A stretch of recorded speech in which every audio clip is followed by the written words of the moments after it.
morning, everybody, and thank you for joining us for Mental Health Advocacy Day. My name is Lori Emerson, and I am the Executive Director of the National Alliance on Mental Illness of Vermont. Mental Health Advocacy Day is an opportunity for us as advocates to raise awareness about our lived experience and professional experience with the mental health system of care, to share best practices and challenges so that we can improve as a state and a community. This is our 7th year in joining together as a united coalition of 48 co-sponsoring organizations who have invited their network and community to be here today. And I thank you for all your outreach efforts. And collectively, we've registered 349 advocates for this event. Every year that this event has been growing in attendance, where we started out with 100 people at the State House, and every year it has grown. We're very excited to welcome a great lineup of state leaders, followed by a keynote presentation by Senator Becca Balint, and sharing stories in the afternoon. And during the week, we'll be providing some testimony to the legislative committees for Mental Health Advocacy Day. And I want to thank all of you for attending today, with a special thank you to the legislators who are here. So this event will be recorded and shared with everyone who is registered. We're using a webinar format where we ask that you share comments and information in the chat. If you have questions for our keynote, type them in the Q&A. Please feel free to stay logged into the event, even if you take a break for lunch. An evaluation link will be displayed on your screen before you leave the event, and we ask that you just take a minute to share your feedback with us. And now I would like to introduce to you Daniel. Good morning. My name is Daniel Franklin. I'm the Vice President for Advocacy and Community Relations for the Vermont Association for Mental Health and Addiction Recovery and Recovery Vermont. It's an honor to be with you today. Special thanks go to Lori and Julie for their remarkable work leading the way to put together Mental Health Advocacy Day, and perhaps more importantly, for being the leaders and advocates for us all that they are year-round. I also want to thank everyone else who helped put together Mental Health Advocacy Day, including the unsung heroes who are helping to host the event virtually: Danielle Sessler, Margie LeMay, and Amy Perry. Most of all, we want to thank you for being here, for being who you are and all you do for others and for your communities. These last few years have been difficult, to say the least, and whether we are people with lived experience with mental health challenges, or if we are providers or both, our resilience and well-being have been tested like never before. But here we are today, together, celebrating and lifting each other up and sharing our stories and our work and our hopes and our challenges with one another. Hopefully, with the help of our elected leaders and joined in common cause, we will go forth from this day inspired, filled with hope and resolve, and better equipped to face anything that might come our way. And now I'll turn it over to Julie Tessler. Good morning. My name is Julie Tessler. I work at Vermont Care Partners, which is made up of 16 designated and specialized service agencies. We serve people with developmental, mental health, and substance use disorders. I also want to thank our co-hosts, the sponsors, you, the participants who came out and found a time to join and support in our effort. I want to thank you for being active members of our community as peers, as self-advocates, as people in recovery, as family members, as friends, and people who work to support others.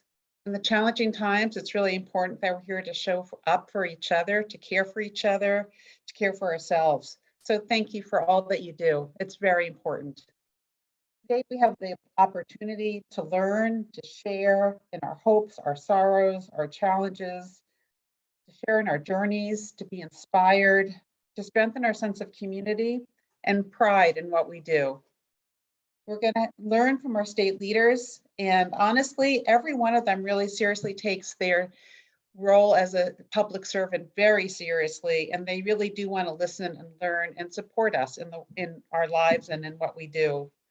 I think we'll also find the keynote address from Becca Balin to be very inspirational, and we all could use that inspiration right now. And the great news about that is that's our time to have dialogue. So you'll get to actively participate and have a dialogue with Senator Balin. And finally, when we share our stories, it's a really great opportunity to come together in our shared experiences and learn from each other. So what's next? This in and of itself is not alone advocacy, it's part of advocacy. But what we hope that you'll do is to take today's learnings, the inspiration and the fuel you get from today, to reach out to the leaders who speak to us, your local legislators. You can do that by email. Share your truths, share your stories, tell them what you want. And if you have any questions about how to do that, I'll put my email in the chat, and you could also find it on Vermont Care Partners website. Vermont Care Partners is asking for a 10% Medicaid rate increase to support our workforce so we can better support Vermonters who need developmental, mental health, and substance use disorder services. We hope you'll join us in that ask. And we appreciate all that you do. I just want to say that one more time. So now it's time for our speakers. And I'm very excited to introduce Governor Phil Scott. We're so pleased to have you join us. Governor Scott did put in a Medicaid rate increase request for designated specialized service agencies. He also put in a request for additional funding for suicide prevention and to expand urgent care. He's hearing us. He knows that mental health is very important to our community. So I won't say any more. Governor Scott, thank you so much. Well, thank you very much, Julie, and good morning to everyone. It's good to be here for the 7th annual Mental Health Advocacy Day. And I'd like to start by thanking Vermont Care Partners, NAMI, Vermont, and the Vermont Association for Mental Health and Addiction Recovery for their work to bring us all together and for inviting me to kick off this important event. We're all here today to show our support for those who deliver mental health and disability services and to shine a spotlight on the work to support mental health and wellness for all Vermonters. Although it's always been important to see mental health as a part of our overall health and well-being, the last few years has made that connection even more clear. During the pandemic, we know Vermonters across the spectrum who were impacted by COVID. This virus did not discriminate. It didn't care whether you were rich or poor, young or old, where you lived or what your background was. It affected each and every one of us. Before vaccines became available, we dealt with layoffs, remote learning, isolation, business closures, and so forth, which led to increases in levels of stress, anxiety, and depression. And I've been watching our rates of overdose deaths and deaths by suicide very closely. And the story these numbers tell over the last 2 years is tragic and something we've got to stay focused on. But there are also stories of hope and inspiration, especially when you look at the strength and the can-do attitude of our healthcare workforce and our healthcare providers.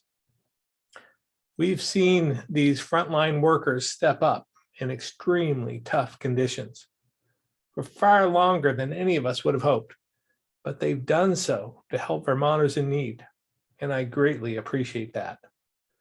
And this includes those in the mental health field who have gone above and beyond to keep Vermonters healthy, all while facing workforce shortages and the same stress and disruption in their own lives as people they serve. They provided counseling and crisis supports and kept folks safe all across Vermont. I want to give my sincere thanks to those who work tirelessly to keep our mental health system stable. But my team recognized your essential work long before the pandemic. So when COVID hit us, we used both coronavirus relief funds and healthcare stabilization funds to help you stabilize.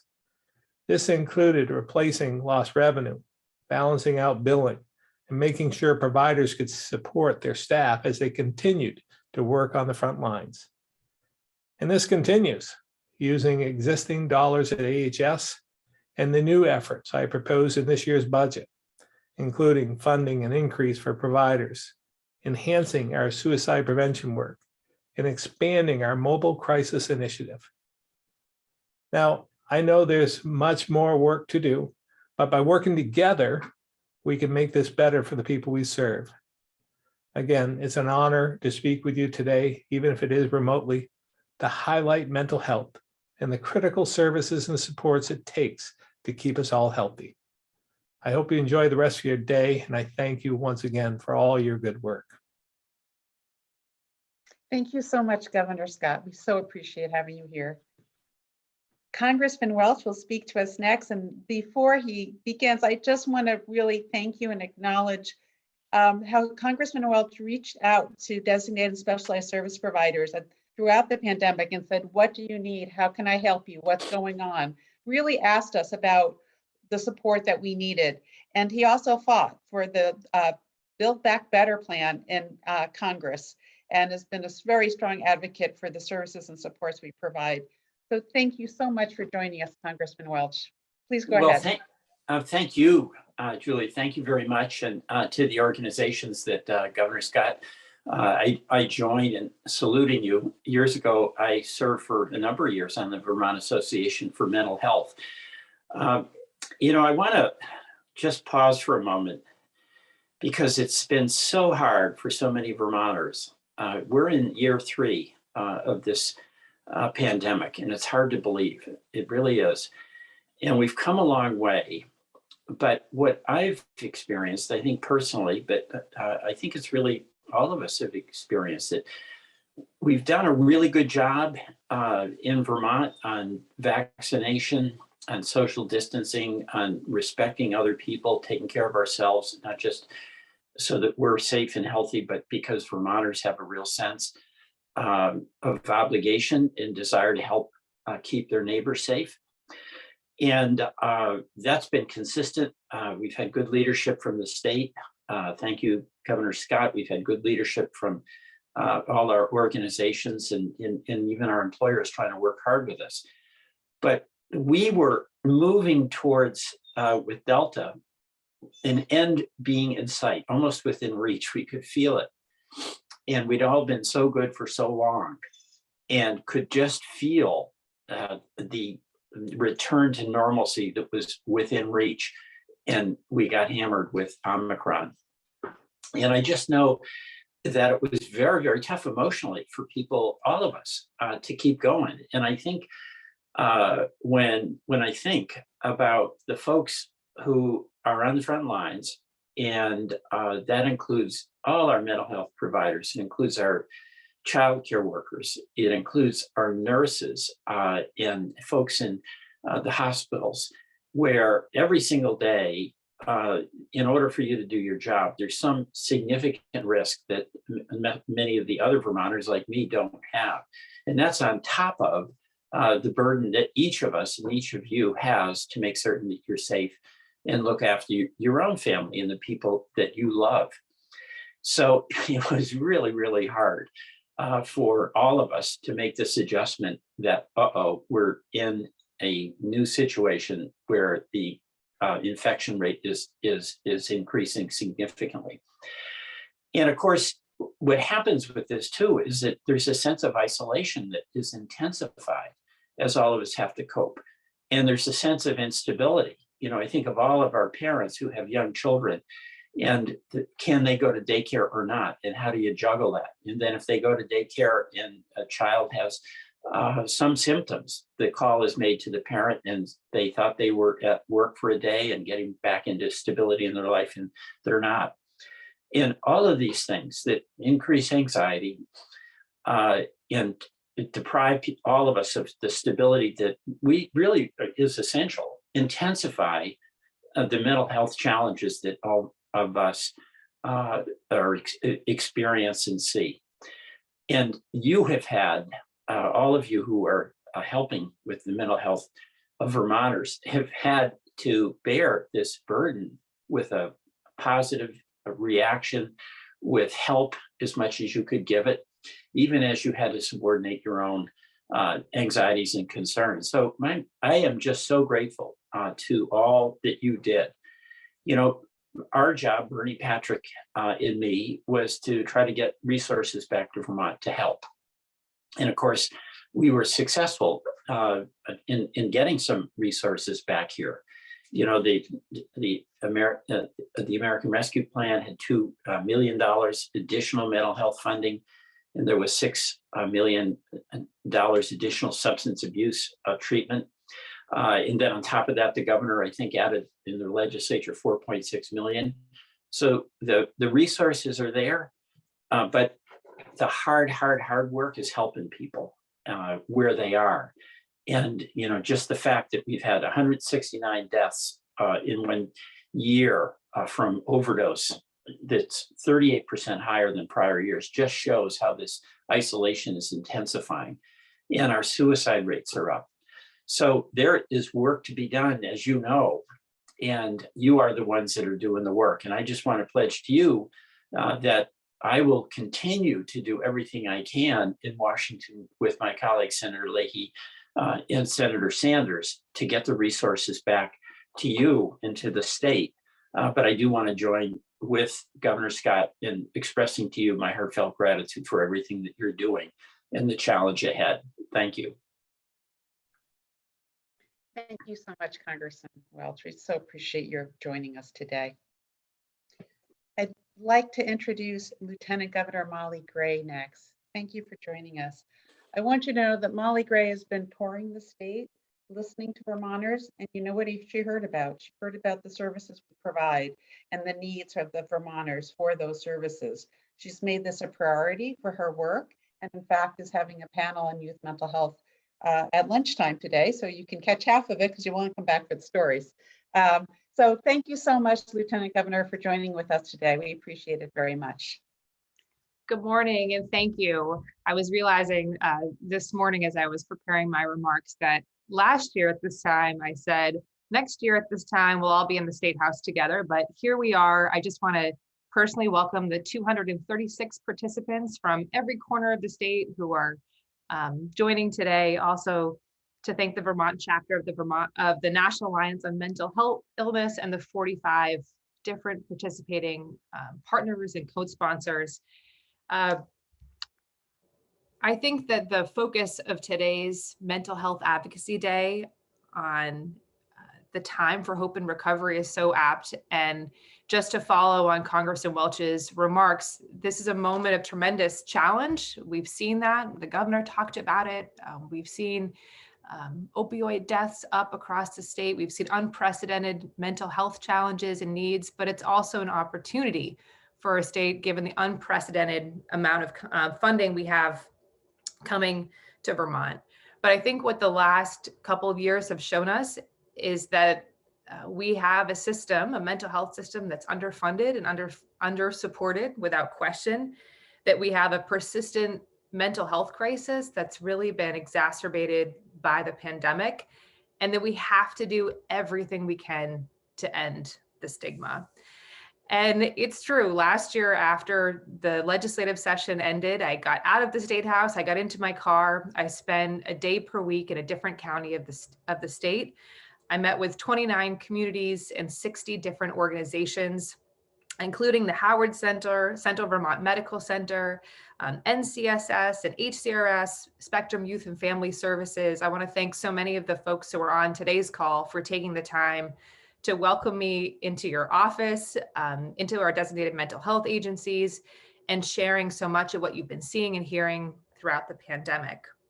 And based on these conversations, I put together a report for the governor and for the legislature with a number of asks. And these asks still remain, I think, at the forefront today as we think about advocacy and this incredible opportunity we have with so much funding coming to Vermont.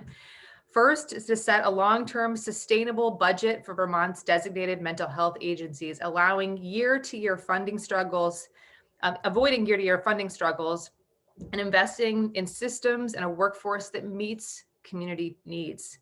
2, support workforce retention, including cost of living adjustments for staff and state funding.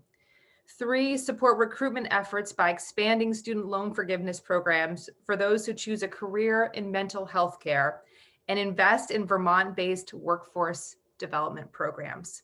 4, and I was glad to see this in the governor's budget address and request, adjust Medicaid reimbursement rates to adequately compensate designated mental health agencies and care providers for the care you all provide.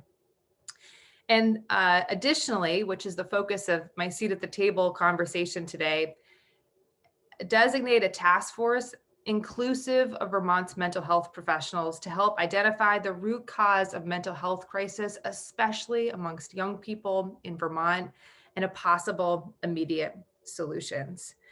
So I just want to thank everyone who contributed to the report. I hope that these recommendations will be considered as the legislative session continues. I know the governor is certainly thinking about it, but we have an unprecedented opportunity to invest these dollars. And while that's incredibly important, I think the bigger challenge or the companion challenge is how do we end the stigma? And that's something my office is focused on. I care deeply about. Today, we'll be hosting Vermont youth from across the state to talk about what they've experienced. We'll also have the head of pediatric care from UVM-MC talking about some of the needs we've been seeing right here in Vermont in our emergency care centers and our hospitals, building up, and what we can do to not only focus on prevention, but also to focus on immediate needs and a long-term strategy.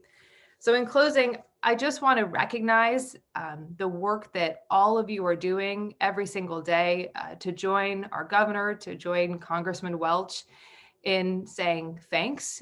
But I do believe that thanks isn't enough. And with this exciting and unprecedented moment we have, our best thanks is taking action now to make sure that we value the services you provide.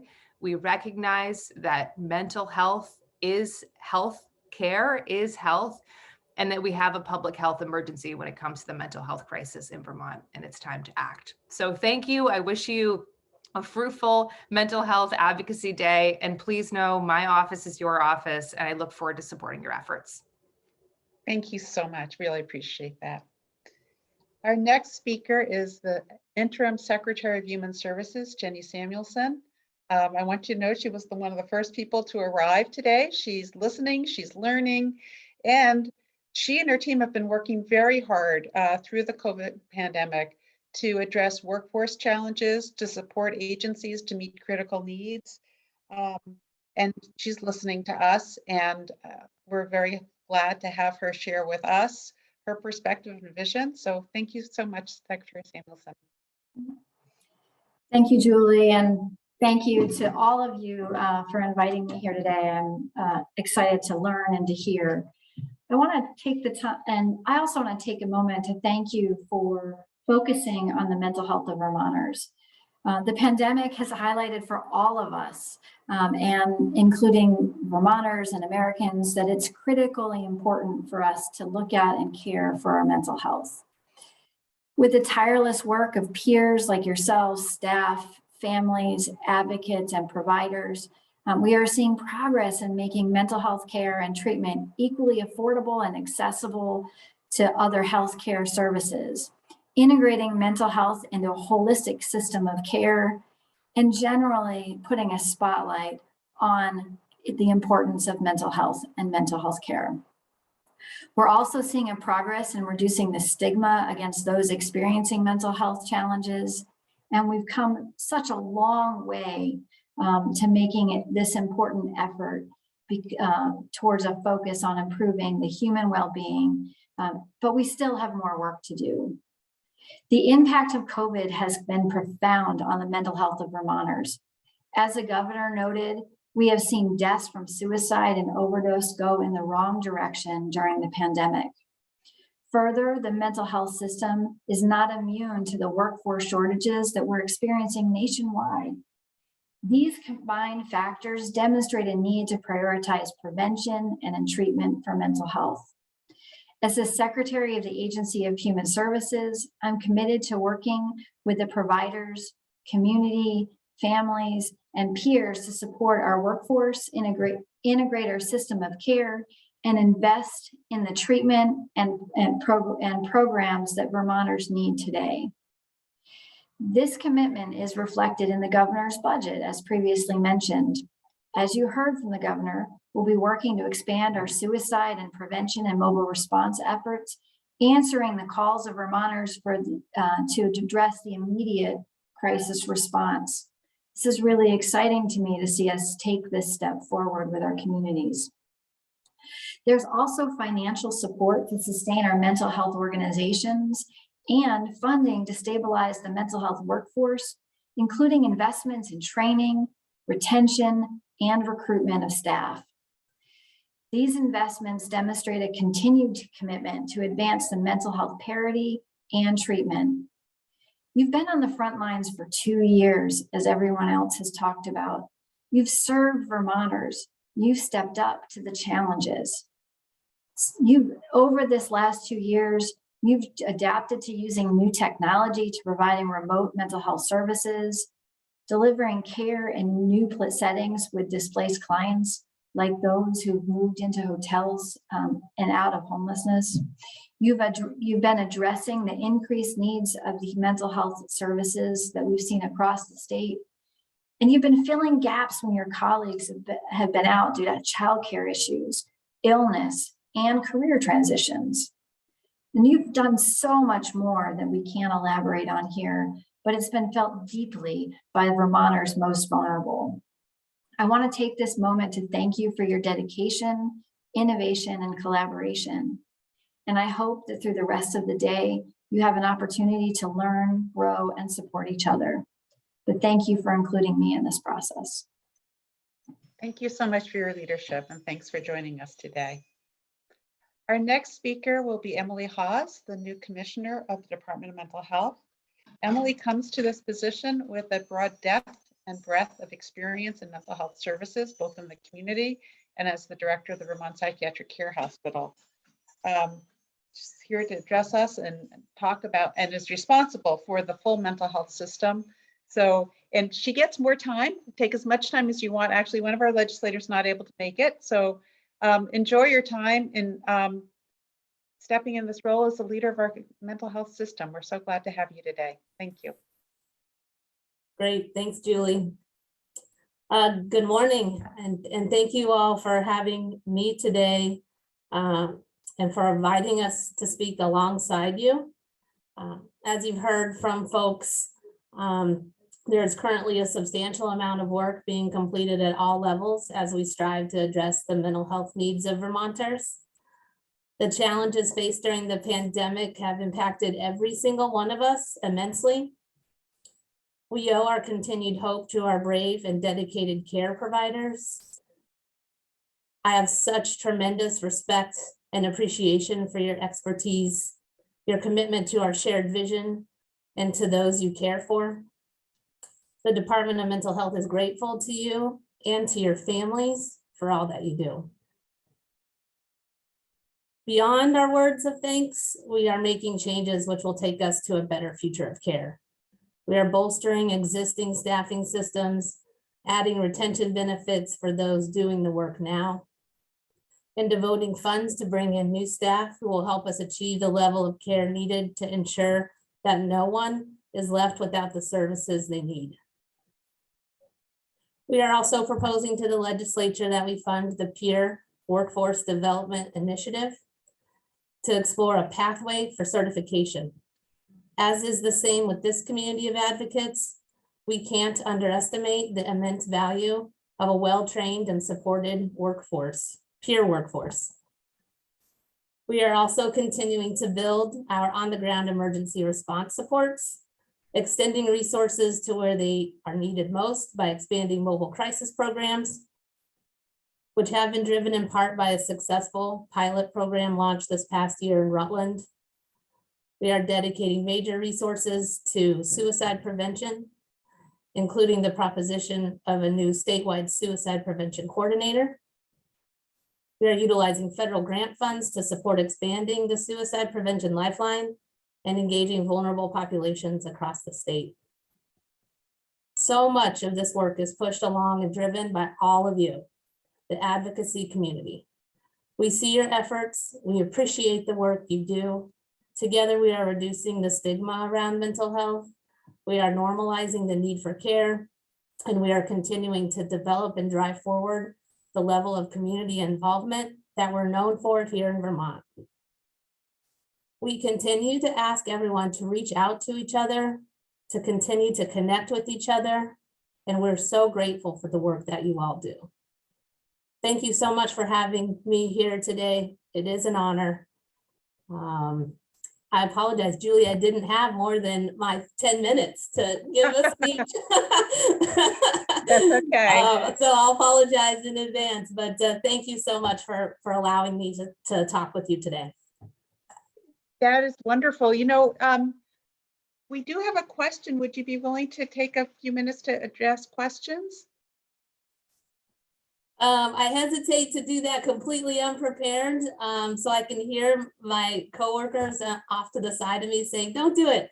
But I'm Okay. happy to answer. I'll have room for one question if that makes sense from your lens. This comes from Carmen Goosen. Will our public schools have access to mental health programs? I would like to see our children learn coping skills like DBT, CBT, meditation, or learn how to deal with different emotions, the uncomfortable emotions. Yes, and there is currently quite a bit of work happening within our school systems, working with young Vermonters to support a lot of what you just laid out. And so I'm happy to provide more testimony in the coming weeks and months around how we can best support our young Vermonters within the school system, as well as our education teams who are also in the midst of working and supporting each other and their families. So, Thank you so much. We appreciate it, Emily. yep, you're welcome. Thank you. Thank you. Our next speaker will be the Speaker of the House, Jill Kowinski. Jill was on the House Human Services Committee early on in her tenure as a legislator. And as we know, she's moved on to be Speaker. She has also been listening to Vermonters. She's heard about concerns around mental health that many Vermonters are experiencing and was so concerned that she actually asked the House Healthcare Committee to hold hearings on mental health in advance of the legislative season beginning. So thank you for your attention and focus on mental health, and thank you for joining us today. We really appreciate it. Thank you, Julie. Thank you so much for having me today. As we come together to recognize Mental Health Advocacy Day, the mental health needs of Vermonters has always been important to me, and this pandemic has even heightened the needs, excuse me, of mental health support, and a reminder that we need to do all we can to support one another right now. My focus continues to be on building a COVID recovery plan that works for all Vermonters, and mental health support is critical for Vermonters to come back from one of the most difficult periods in our time in history. The pandemic has completely changed our day-to-day lives, from forcing businesses to close, families scrambling to find childcare. Schools need to rethink how we educate our children and the very way we interact with each other and in our communities.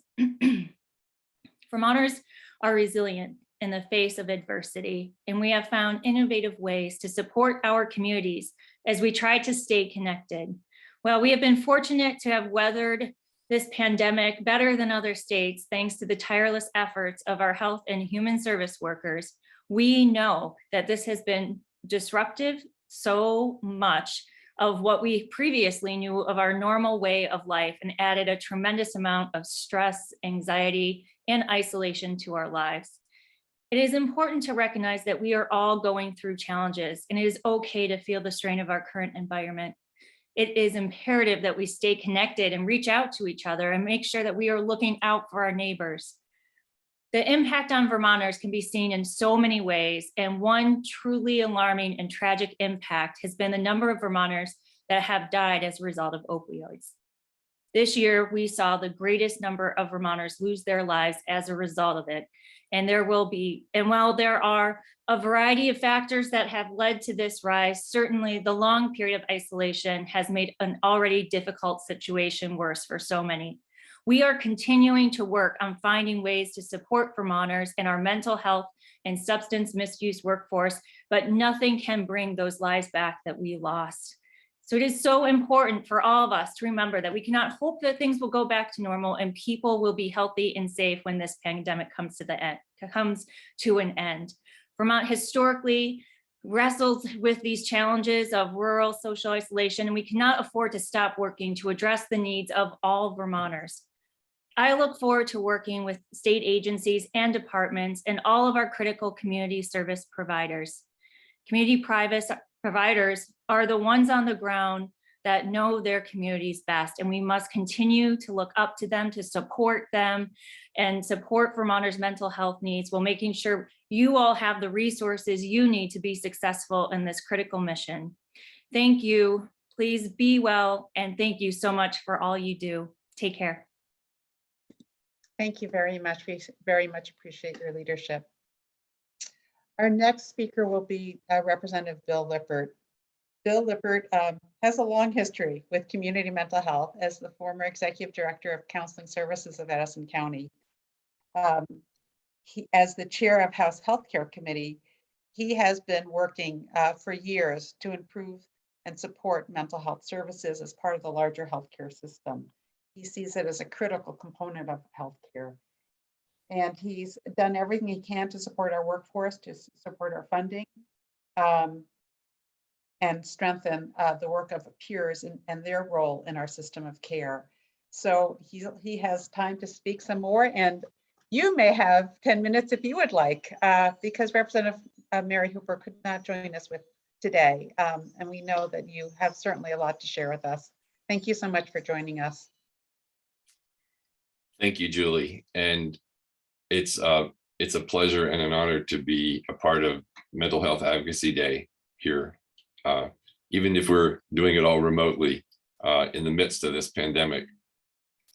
As Julie indicated, I've been involved in mental health advocacy and mental health services for, well, many years. I first worked with children and families in Bristol, Vermont, and later, as Julie said, worked at the Counseling Service of Addison County, working both in substance use disorder treatment as well as outpatient mental health care. I had the good fortune and honor to serve as executive director of the Counseling Service. So I know what it means to be on the ground. I know what it means to be struggling with waiting lists, what it means to have emergency services that are stressed and need expansion. Whether you are a family member of someone experiencing mental health or substance use disorders, whether you are a person with lived experience, or in fact, or whether you too are a provider of services, I want to thank you. It's hugely important for us to support each other in the midst of this pandemic. As the speaker said, as Julie indicated, the House Healthcare Committee held a special hearing in December, looking at particularly the needs, the stresses in the mental health services system, looking at the waiting lists in our outpatient services in communities all across the state, looking at the issues of vacant positions in our service providers, looking at what it means to have children and adults boarding in our hospital emergency rooms when they in fact deserve to have care in an inpatient setting or be referred to further special services. Some of us have been in this for a long time, and I don't want to be just reminiscent, but I think it also gives us a sense of hope.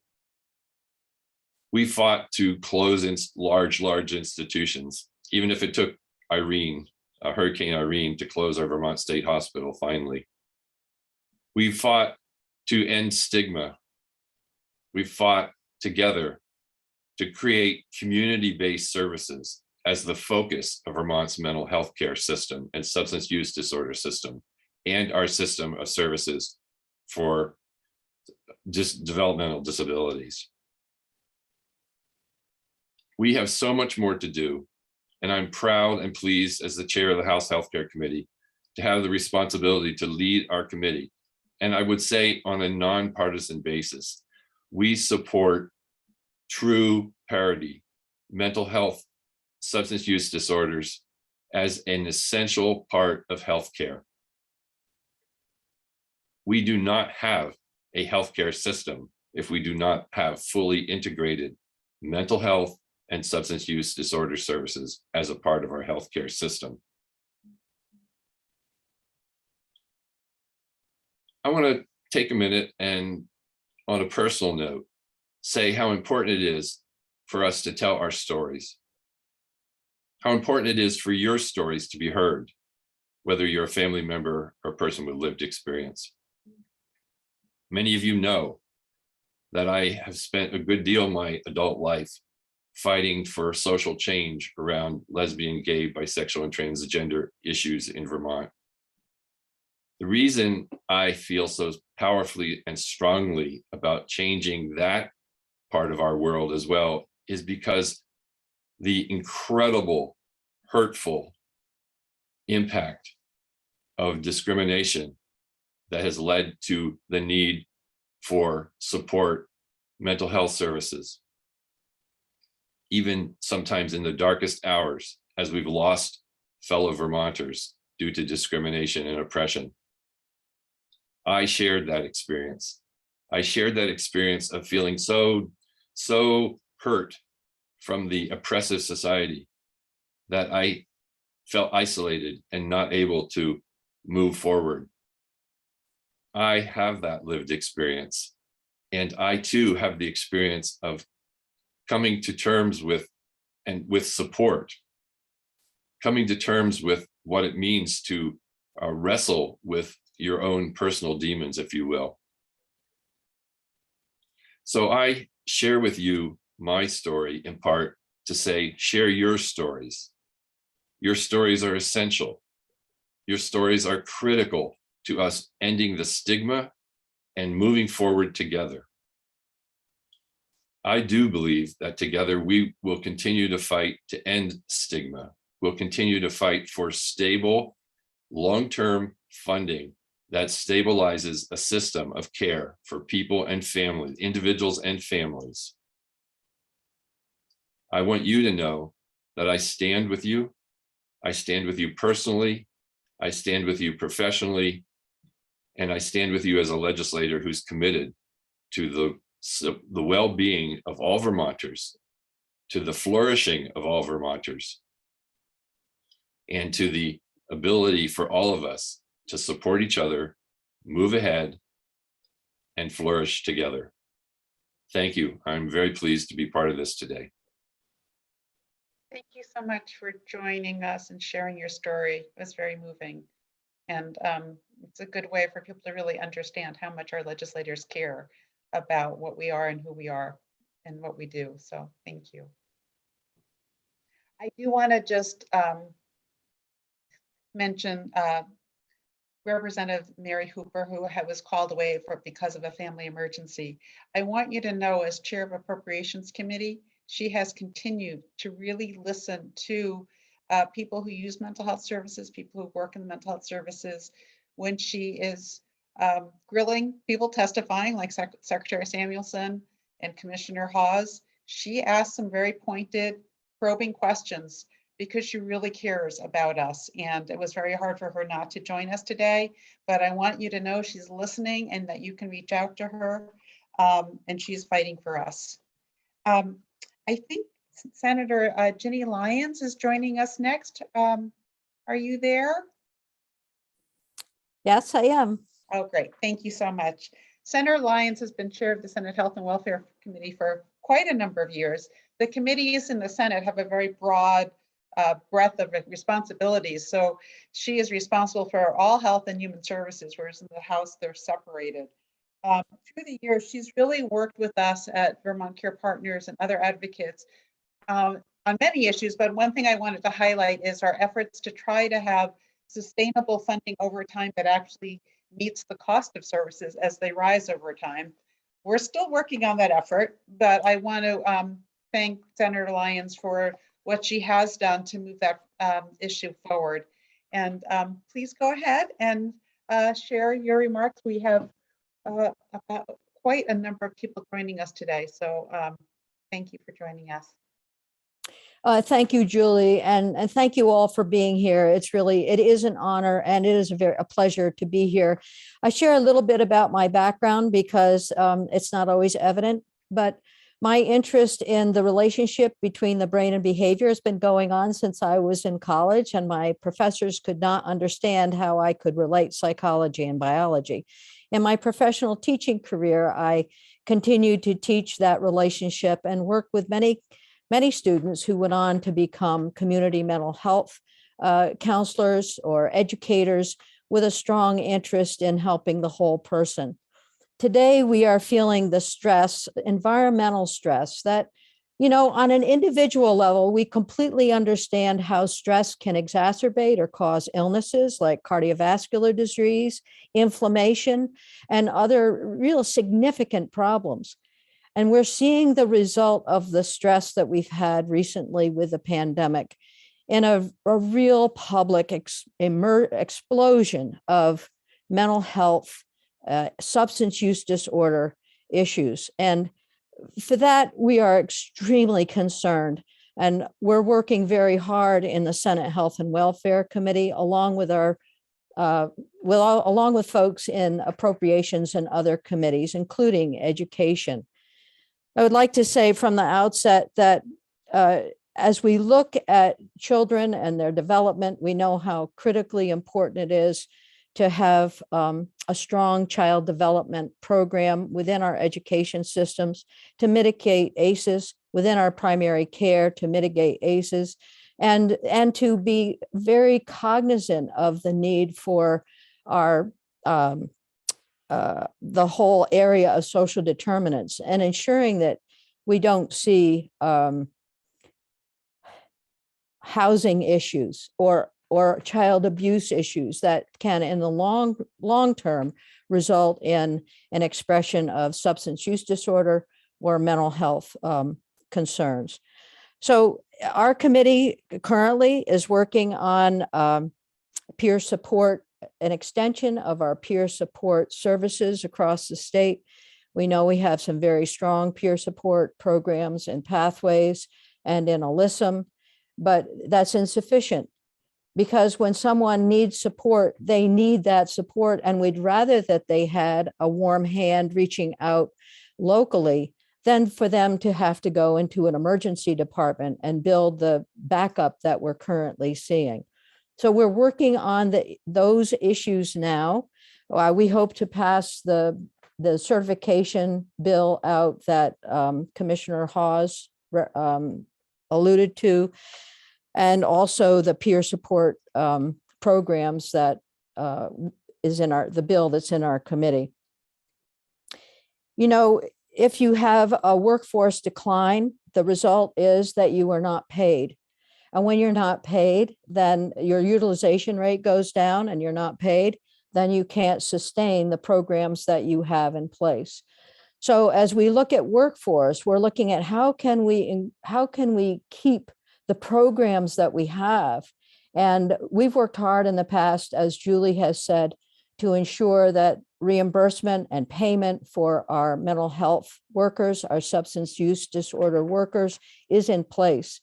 We can't continue to see the turnover and the loss of workers that we have seen both during the pandemic and previously. I'll stop here. I have a huge amount to say and a lot of work that we're doing. I will say one other thing. It is critically important that we have a group work together with the identified gaps and problems that we have in our mental health system today, and that we work together to close those gaps. It isn't a matter of public safety. It isn't simply a matter of one organization or another, but it's all of us coming together to build a system of care, a continuity of care from the more acute to the step-down beds, and then to the support services that are needed during recovery in our communities. So we do have a bill that is looking at this and trying to bring all folks together There are leadership in different areas. We know that public safety has taken a step forward. We know that some of you sitting here are taking steps forward, and we welcome your testimony and the information that you can bring us. Right now, we all need courage, and we know that courage is like love. It's nourished by hope, and but it requires an open hand, a warm hand to move forward. And so I hope that we can all extend that warm hand today, because I know there are so many people in our communities who need the help that we can give at the state level and at the local level as we work and move forward together. So thank you very much for having me today, and I do look forward to working with you. Take care. Thank you so much. Thank you for your leadership. We appreciate it. Last but not at all least is Senator Jane Kitchell. Senator Kitchell is the former Secretary of Human Services. Her tenure there was pretty extensive, and she worked for many years in human services. Her dedication to community mental health, developmental disabilities, and substance use services is also illustrated by her role as a board member of Northeast Kingdom Human Services. She's really spent her lifetime supporting Vermonters and helping us address our needs. We're fortunate to have her as chair of the Senate Appropriations Committee, and that committee has worked over years to address community mental health funding and has really been key to get us the funding increases we've gotten to date. She also asked many important probing questions of people who testified before her, and she listens when people raise concerns. So thank you for joining us, Senator Kitchell. We're really looking forward to hearing your remarks. Oh, good morning. Good morning, everyone. It's unfortunate you can't see people in person. I'm seeing a lot of names and blank screens. As Julie mentioned, I have been around a long time. I started in before there was even an agency of human services back in the late 60s. And so I've seen a lot of change, and I've seen certainly the understanding and the recognition of the importance of mental health services. So I was around, frankly, when the community mental health system was just starting to really be put in place. But I think in recent years, and particularly with COVID and with the recent several high-profile athletes coming out talking about mental health, that we've really seen the whole subject come out of the shadows, and families and individuals for so many years really were reluctant to talk about the need for mental health and the importance of mental health services. And recently, I know that the need for your services has never been greater. And there are some disturbing trends that you're seeing and you're dealing with every day, whether it's the increase in suicides, the increase drug-related deaths, and the stresses on the system. Before I left Human Services, one of the things we put in place, and I think it's just becoming, really takes time, and that was how we can be more trauma informed in our service delivery system. And back then, Peter Youngbear came to me and was talking about sometimes how our practices, or the way in which people are interviewed, or this even the surroundings really added more trauma and more stress. So it's once again, things take time, but there's no question the pressure on the system is really great. And even before COVID, we know, and we talk to nurses and physicians in emergency rooms, and it has not improved to the extent that we would like. Too many Vermonters end up in the emergency rooms for the lack of system capacity. And we've really got to address that fact. I was talking to a legislator has a family member who works in an emergency room, and they had, I believe it was like 29 patients there because of mental health crisis. So that's really disturbing. And we all know that emergency rooms were never designed. They never were intended to provide care long-term. So it's symptomatic of where we need to build more capacity.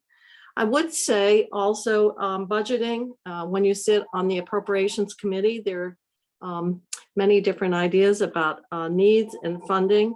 And as Julie mentioned, for a number of years, the legislature has been presented with budgets that have not provided any increases to mental health department that would then go out to support community-based system providers.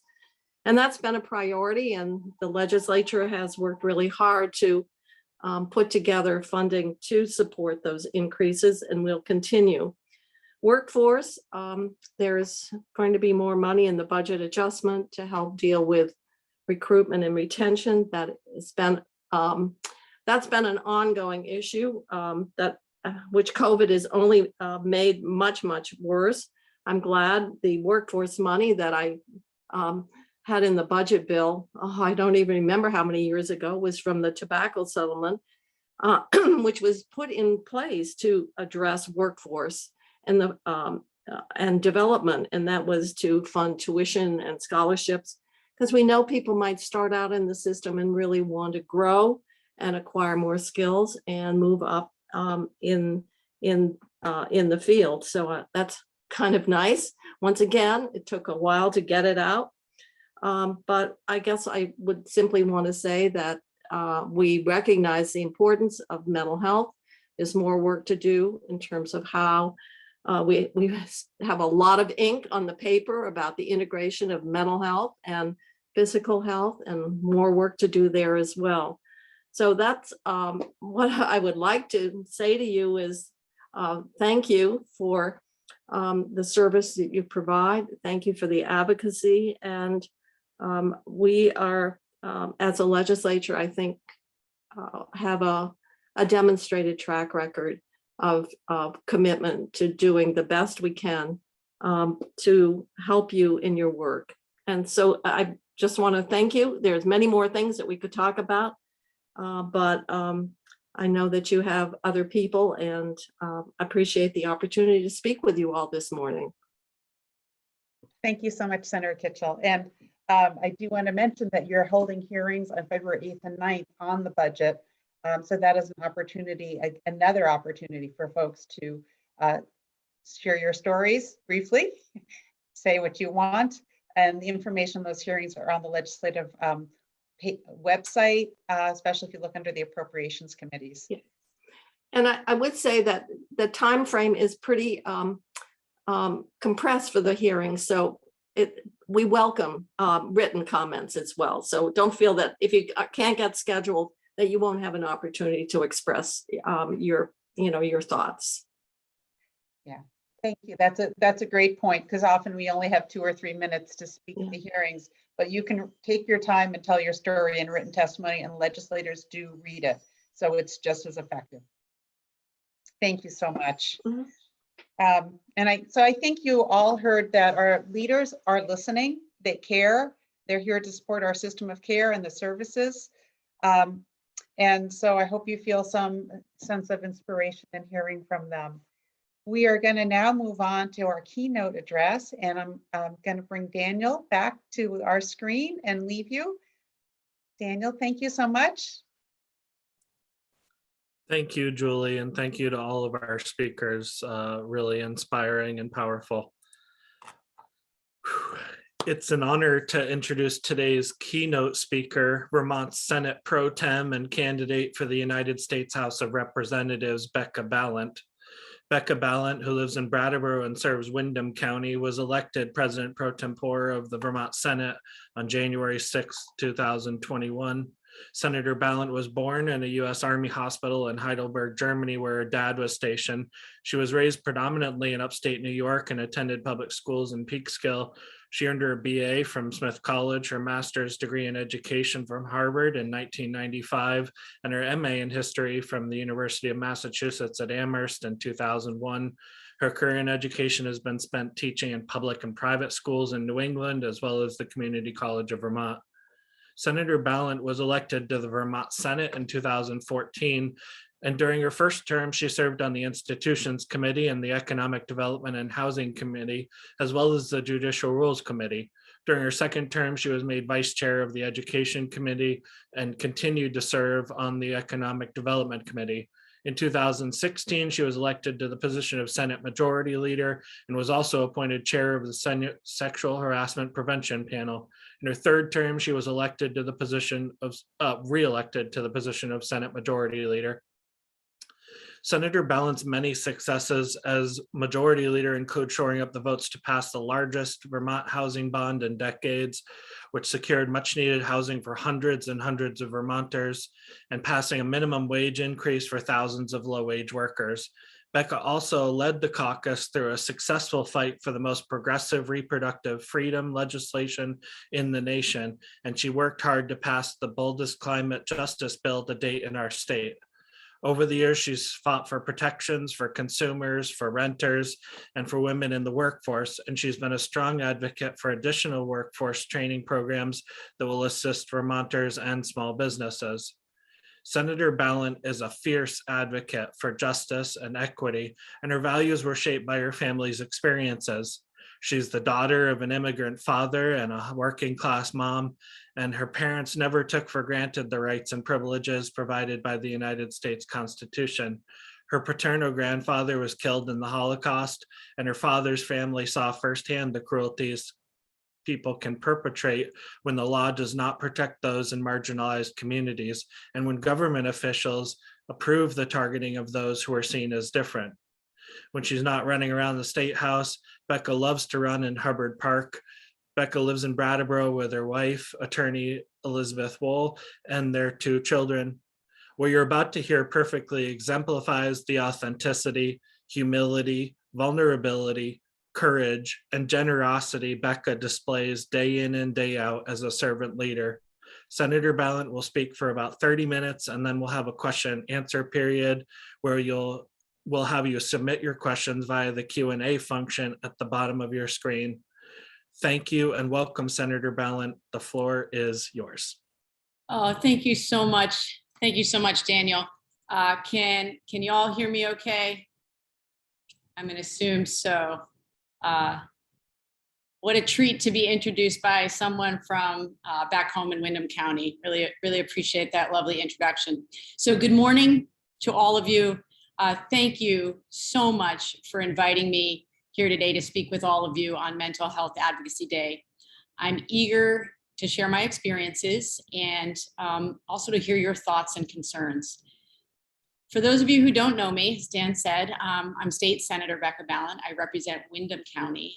It's also the first woman in the history of Vermont to be elected President Pro Tem of the Senate. And as Dan said, I live in Brattleboro with my wife, Elizabeth, and our 2 kids, Abe and Sadie. And I also live with an extremely adorable but rambunctious Labradoodle named Wheelie.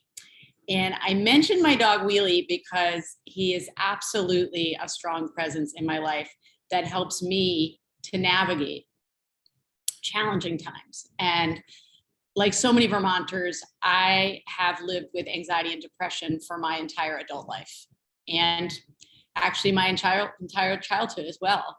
And like so many of you and the folks in your lives, I have had to figure out systems of support and tools to help me navigate through the rough times.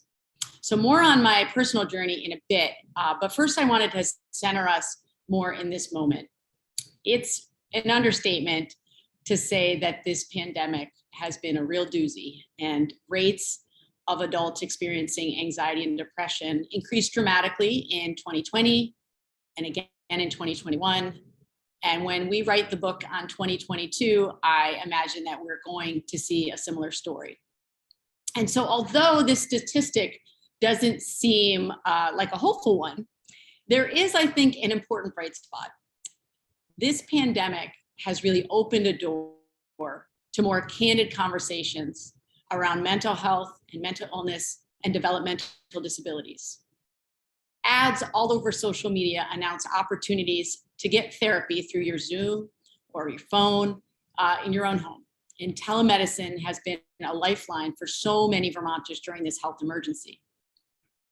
It feels like all of a sudden that more Americans feel more comfortable sharing their mental health challenges, whether it's ADHD, substance use disorder, depression, bipolar disorder, or chronic anxiety. And I know in my own family, I feel like there is this new ability for all of us to speak candidly about autism spectrum disorder and how it shows up in my son's life, and how we as a family can support him and do better at parenting, do better at advocating for him and his needs, and frankly, just being better supportive family members for each other. So I think this new ability for us to communicate honestly about what's happening is a cause for hope, because there is no path to recovery without acknowledging that there's something that you're trying to recover from. And I feel like it's a welcome change to see more openness about something that we all know is a part of life. It's not something to be ashamed of. It's not something to hide. It's not something to ignore or deny. It's just simply a part of life. And having more open conversations about mental wellness, as we also have more discussions about physical wellness, reminds us, of course, that our heads are in fact obviously connected to our bodies, and how our bodies feel impacts the way our brain feels, and vice versa. So maybe finally we're done with the faulty thinking of treating mental health and physical health as two different things. And it is my hope that maybe finally we're going to be able to move beyond stigma. And I sure hope so. I know that part of this change, this ability for us to speak more openly, is an invitation for all of us to find our courage and help alleviate stigma by sharing our own stories. And we can change the impact of stigma and misunderstanding through connection. But it takes being vulnerable and showing our true selves in order to make that deep connection with others. And I think most of us know that can be incredibly scary. And I just want to say, believe me, I know I'm in the public eye. And sometimes I say or do something or post something or discuss something on the news, and it gets totally picked apart. And sometimes I'm publicly attacked. I get nasty emails or calls, and it does make it harder to show up as my true self. And sometimes I feel like there's a tightrope that I'm walking on each day, and that can feed my own tendencies towards anxiety and depression. So I wanted to just name that and put it out there. I think a lot of people think that when you are a public official, that somehow it gets easier, or you don't have to deal with these things, that you somehow overcome them. You don't, at least I don't. I have just learned how to dance with them. But I know that I can help confront stigma head on if I don't hide who I am. So I try to be candid, and I try to be open about my anxiety and depression. Because if I want other people to take risks and confront stigma, I need to be willing to do that myself. So I know, I absolutely know it is the right path, but it's really not easy sometimes. So I cannot remember a time when anxiety and depression were not a constant in my life. It started at a very young age, sometime in elementary school. And I think probably like many of you out there on the Zoom call, we did not have the language to talk about it in my house. So it was pretty confusing as a young kid for me to understand what was happening in my head and in the rest of my body. And so by the time I got to high school, because I hadn't been able to really talk about it or get the help that I needed, some of my symptoms had become so acute, and I really just didn't know where to go for help. And my family was of the, tough it up and deal variety.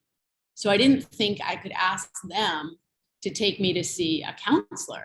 Nobody in my family went to therapy. Nobody in my family believed in the power of, therapy to change debilitating patterns. It was a totally foreign idea. And I just want to say my parents were not and are not bad people. They were living with their own trauma and they were doing the best they could. And, as Daniel said, my dad's father had been killed in the Holocaust, and my mom's dad was tragically killed in a plane crash when I was just a toddler. And both my parents felt like, they needed to just carry on and put the trauma behind them. And so that's how they parented me. But so by the time I was a senior in high school, my depression had become pretty unbearable. And I was scared by my desire in some moments to just end it because the pain was just too intense. And my racing thoughts were constant and they were debilitating. And so thankfully, and I don't know how, I eventually found my way into the guidance office at school and asked to see the school counselor. And I really don't know how I had the bravery to do this. I was not someone in school who kind of existed on the margins. I was student body president. I was president of the drama club. I was an A student bound for college. And I seemed to have it all together. So it seemed incredibly risky to walk in and say to someone, yeah, it looks like I'm all together, but actually I'm falling apart and I need some help. I had nights of intense insomnia and was cutting classes. I'd stopped eating and I felt like I was existing in this place where there was a dark shroud around me most of the time. And I recently saw a photo of myself from that time of my life. And, I look wan, I'm so washed out, and I look vacant and lost. And, I hardly recognize myself. So at the time I went into the counselor's office, and from my recollection, I told her something like, I really need help. And I'm really sad and I'm anxious and I can't find a way out. But I said, I'm gay and I don't want or need counseling around that. I need a supportive counselor who won't try to convince me that I'm not gay. That is not my issue. My identity is not my issue. I don't need deprogramming. I asked her to find me someone who could work with me on my depression and anxiety, somebody who would not fundamentally try to change who I am. And so frankly, I think about this in preparation for this talk today, it astounds me. How at 17 did I have this clarity? Did I have this strength? I have no idea. But, I thank my higher power that I did. And how many students right now are struggling in the same way, but have no idea how to advocate for themselves, have no idea where to turn to? I worry about this a lot. It's one of the reasons why I became a middle school teacher. And it's one of the reasons I force myself to talk publicly about my experience. I want people who are struggling to see a path forward. And if I can help, I want to try. So that counselor referred me to a therapist who would see me pro bono and then later on a sliding scale until I had the courage to tell my parents. And that woman, I believe, quite literally saved my life. I have no recollection of her name, and I wish I did, because I would love to thank her for helping me in coming to terms with the fact that I could learn tools and strategy for coping with my cycles of depression and anxiety. Someone who could teach me that there wasn't something wrong with me, that I could come to understand myself better. And with her help, I could learn strategies for coping. And she wasn't trying to fix me. She was really a partner in helping me to figure out my own path to wellness. And I'm still on that path. And although I'm always integrating new information and ideas that work in my life, I still struggle some days.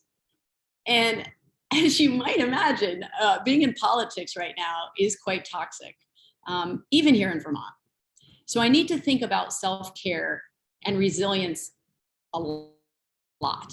And so I'm going to talk more about that in a little bit. But at this point, I want to return again to this moment that we're in. We're still in the midst of a public health emergency, a crisis of our democracy and an economic crisis. So that the pandemic has been extremely hard on so many Vermonters who live with mental health challenges. And that means many of us right here on this Zoom and the people we love are struggling. So this ongoing pandemic has been incredibly difficult for one of my siblings. And it has greatly increased their fear and paranoia. And they've been in a state of intense unease since the start of the pandemic. Several months ago, he had a severe mental health emergency, and his longtime girlfriend called my parents in an absolute panic. And she tried everything to calm him and center him, but nothing worked. And she felt desperate and she felt helpless. And she asked my elder to come over. And my parents drove to see her and my brother. And it was clear that he was in a state of terror and confusion. And they felt powerless, all of them, to help. And as many of you know, when you watch someone you love in such a state of fear, it's horrible. It's so painful. Luckily, they were able to call a mobile crisis unit in their home state. And this avoided a dreaded interaction with law enforcement. And I say dreaded not because law enforcement officers are inherently bad people, but because many of them haven't had the proper training they need to de-escalate these kinds of situations. And thankfully, the counselors were able to get them stabilized, and together they all moved through the crisis. But my parents are still deeply concerned about the future. They're getting older. They're worried they won't be around to pick up the pieces. It's a terrible feeling. My siblings and I do the best that we can to try to plan for the future when things will fall apart again. Because they will sometimes fall apart. That's the cycle all of us who struggle with mental health challenges. There's going to be a time when you're low. And of course, for me, what I have wanted is to get him to move closer to me. But he's an adult. He doesn't want to uproot and move closer to me. He doesn't live in Vermont. It's not what he wants. And I understand that. And also, I deeply, deeply love him. So it can feel really awful sometimes. I want to do more to support him and to support my parents. I want to be able to fix it all and put them all at ease. But of course, I can't do that. And I know so many of you feel the same way sometimes, which brings me back to where I started. We need to change the stories we're telling about ourselves and our lives. Whether you're here today as a family member who's standing in support of and in solidarity with someone struggling with mental health issues, or if you're here as someone with those challenges yourself, or if you're like me, maybe you're here in both identities. I want to remind you that self-care has to start with showing deep compassion for yourself. It's not your fault if you have mental health challenges. It's not your fault that a family member has mental health challenges. I'll say it again, it's not your fault. It's not my fault. And I can't fix it. What we can all do, though, is let compassion drive the day-to-day actions and thoughts. And so what do I mean by this? I find a lot of strength and guidance in the work of Buddhist teacher Pema Chodron, who talks about compassion a lot in her work. It has resonated with me so deeply during the pandemic. She says that one of the most powerful things that we can do for ourselves is to be a warrior for compassion. This means recognizing suffering and hurt and not turning away. Compassion is more challenging than simply showing kindness because it involves the willingness to feel pain, both our pain and the pain of others. So that is why she says that we have to commit ourselves to be on the path of being a warrior for compassion. We have to have the courage to see what scares us and to not run away, but to accept it. And instead of hardening into a state of fear and resistance, just let it be.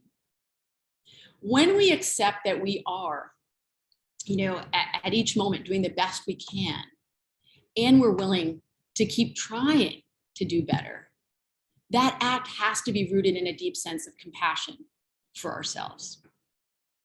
Because, true compassion is not about a relationship between the healer and the wounded or broken. It's a relationship between equals. And only when we understand our own darkness and fears can we hope to hold others when they are also feeling in that darkness. But we can do this. It's not easy, but it's so powerful. And that's why she says it takes a warrior's spirit. The willingness to stay in the discomfort, feel the compassion for ourselves and for others, recognize our shared humanity. So what I want for all of us here today on Mental Health Advocacy Day is to show deep compassion towards ourselves and others. We have such important work to do for those in our families and our communities, and for ourselves that need mental health supports. And this can only happen if we stay strong and alert and actually kind of fierce. We have to do this through, deep self-acceptance and compassion and love and kindness towards others. So I tried to put this into actual tools that you could use, that I use. And I have 3 practices that guide me in my daily life. And the first one I call Just Like Me. And this is something I also learned from Pema Chodron. And that's when you're having a really hard time with someone at work, maybe a colleague or, someone in your family, or even somebody on the street. Or in my case, it's someone who writes me a really mean email or gives me a call. I try to sit and say to myself, just like me, that person wants to be loved. Just like me, that person wants to feel the pain alleviated from their lives. And there's something about saying that and acknowledging that makes me feel less defensive. The second tool that I use in my daily life is taking the time to acknowledge and name the goodness in others, even like really small things that can make a really big difference. Like, I'm in the State House today and I know I'm going to have a meeting through lunch and I'm not going to be able to get lunch. And to be able to say to my chief of staff, thank you for taking the time to go to get me a sandwich. It isn't just a sandwich, it's a way for me to be calmer about the rest of my day. So making it really explicit. Or if I'm at the grocery store and somebody hops over from the next aisle to help me find something. It is a simple little act of just being able to say, thank you. Like, I was going crazy. I could not find the corn oil. Thank you for pointing it out to me. That act of like reflecting back these moments of kindness help me feel rooted in my own kindness. And the other thing that I do that I have to use a lot of the time in my job, I like to call, where's the evidence? So I think when something goes wrong in any of our lives or in work, or for me in politics, if I feel like I've made a mistake or I misspoke in an interview, or I double booked meetings and I had to call somebody to cancel, I can sometimes spiral down and feel like, gosh, screwed up. Like, all the triggers come up and I feel like, I'm not a competent person. I'm not, a together leader.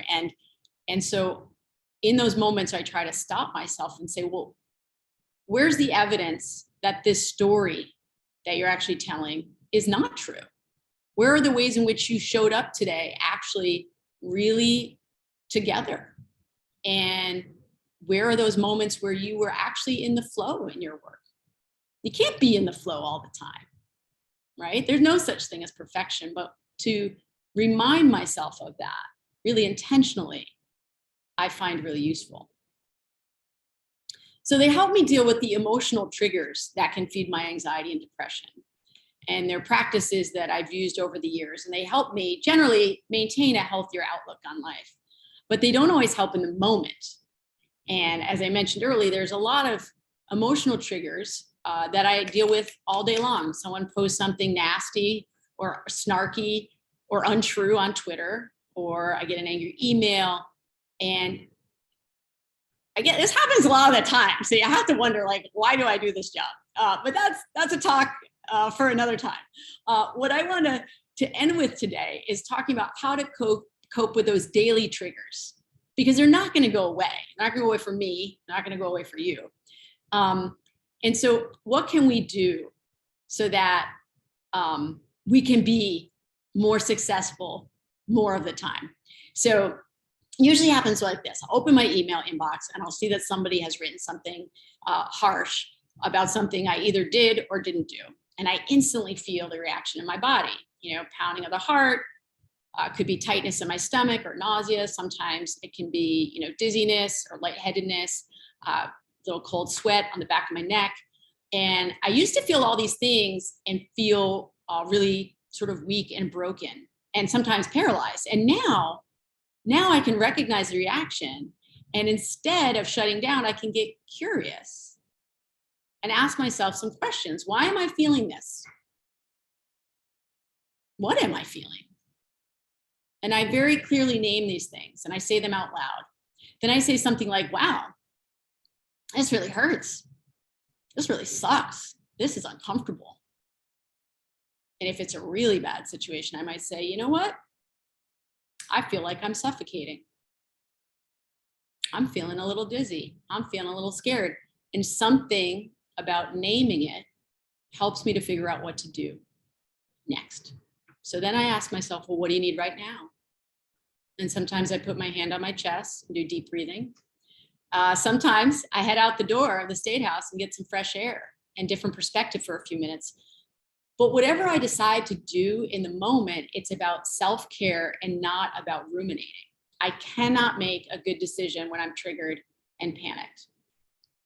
And when I'm able to move through the trigger and the panic, I remind myself of something really important. This response that I have in my body is actually not a weakness. What I feel in my body and my mind can actually be a really powerful gift. I do think that it can make me a more compassionate leader. I think it makes me a more sensitive person. And when I allow myself to just be, it creates a space that can allow others around me to just be. And this makes me more able to sit and listen deeply to my constituents about what they need. So in a broader sense, changing the stories about ourselves helps us to change the stories about others. And this is so powerful. And we need more of this in this world right now.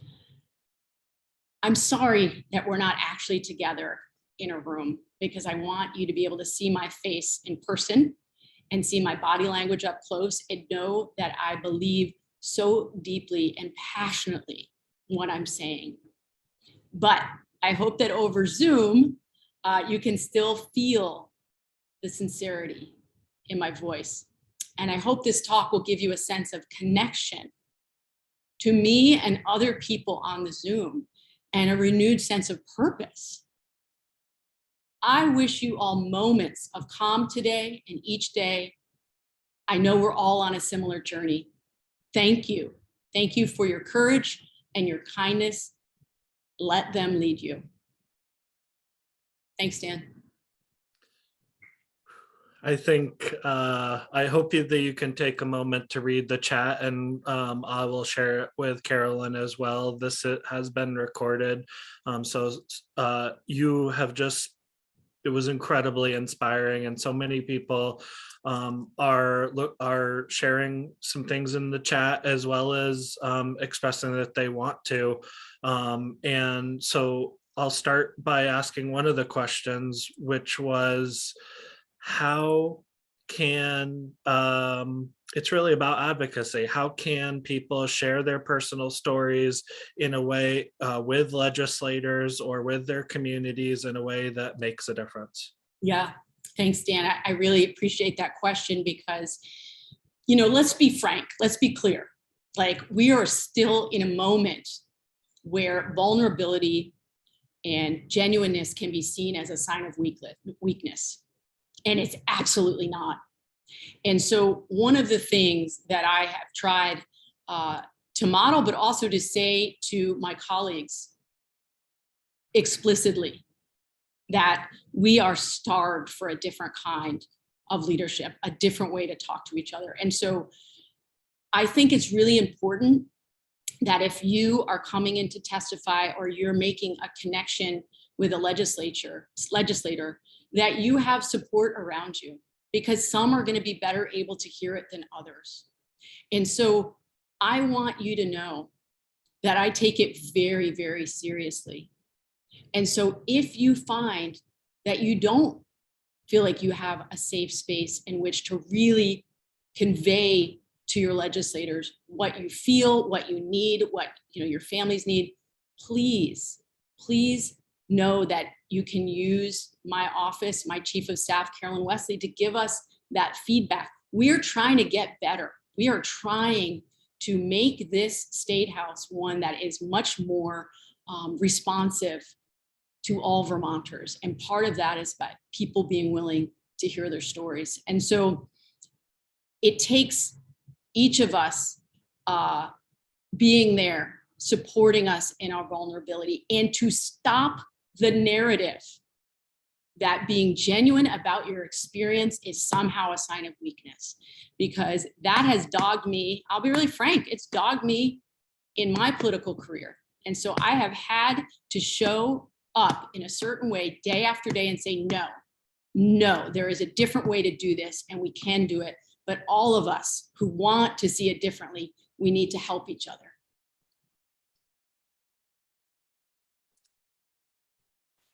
It's really powerful to read the comments, and I Yeah, think I'm getting a little the teary over amazing here. thing about your story is that there are a lot of elements of you, but I think all of us can see a piece of ourselves in you and you in us. You know, it's not that we're all the same. It's that you found a way to connect with some part of each of our stories. So thank you for that.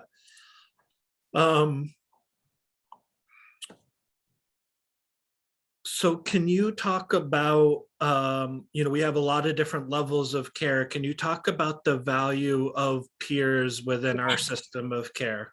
Yes, I'm so glad you asked that, because it's something I think that is a critical part of the continuum of care, right? So, and this shows up in all different ways.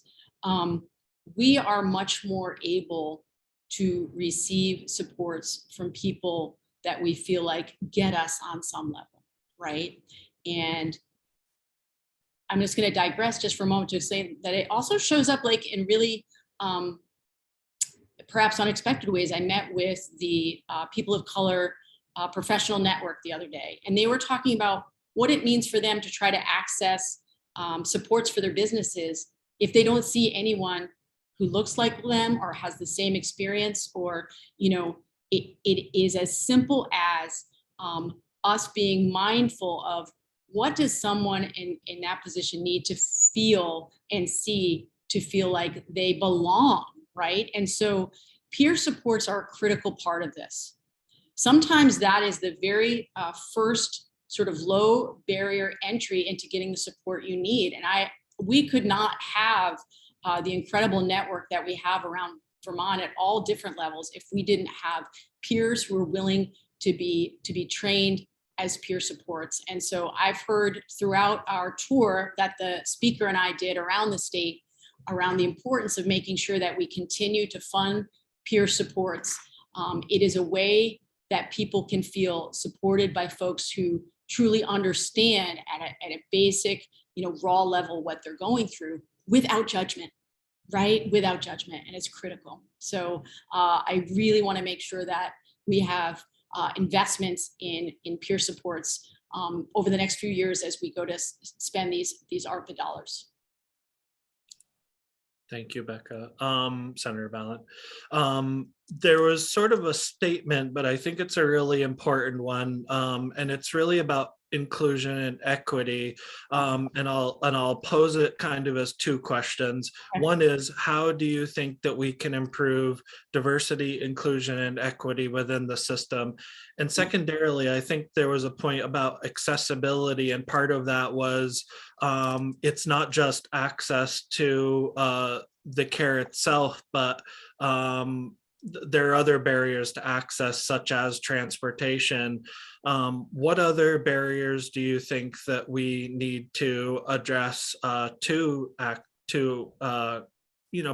care that we need to address, and how can we address diversity, inclusion, and equity? Yeah, it's such a good question. It's something that I feel like as a legislature have really tried to dig into at all different levels. And so, yes, absolutely. There's the transportation issue.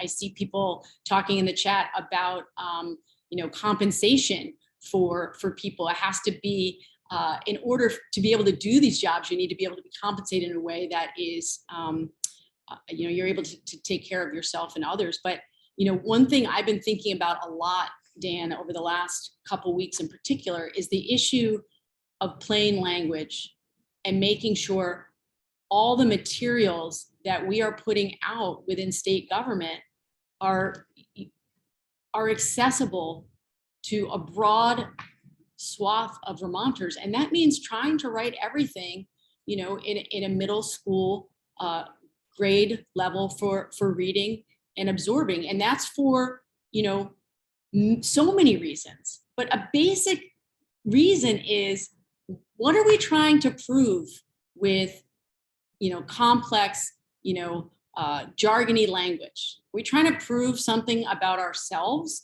when it's on the Secretary of State's website, or whether it's on the legislative website? Are we trying to set up a distance, between the work that we do and the work that needs to happen out in the field? And I feel like plain language is a really important piece of making things more accessible. And we also know we have to do more around, translation services. And also, again, if I think about the other work that I do around state government, looking at the Secretary of State's website, if you are somebody who wants to set up a business, why are you only able to access that, in English? Why are there not other languages that you can, access that in? And so this could be a whole other talk. And actually, I would love, Dan, as you all do the debrief, if there are other things that come up for you that you feel like we should be doing, I would like to hear them, because I'm still learning. Just like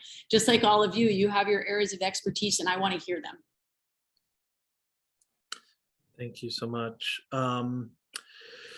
There's a question, and the question was posed as, how can people talk to legislators and feel like they're honestly being listened to?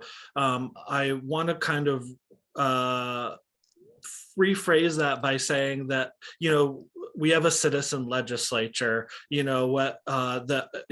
look at Representative Lipper and Senator Kitchell and Senator Lyons, like we have so many people that have lived and worked in health and human services and still do, who are also legislators, and many legislators come, have other jobs and backgrounds, right? Yes.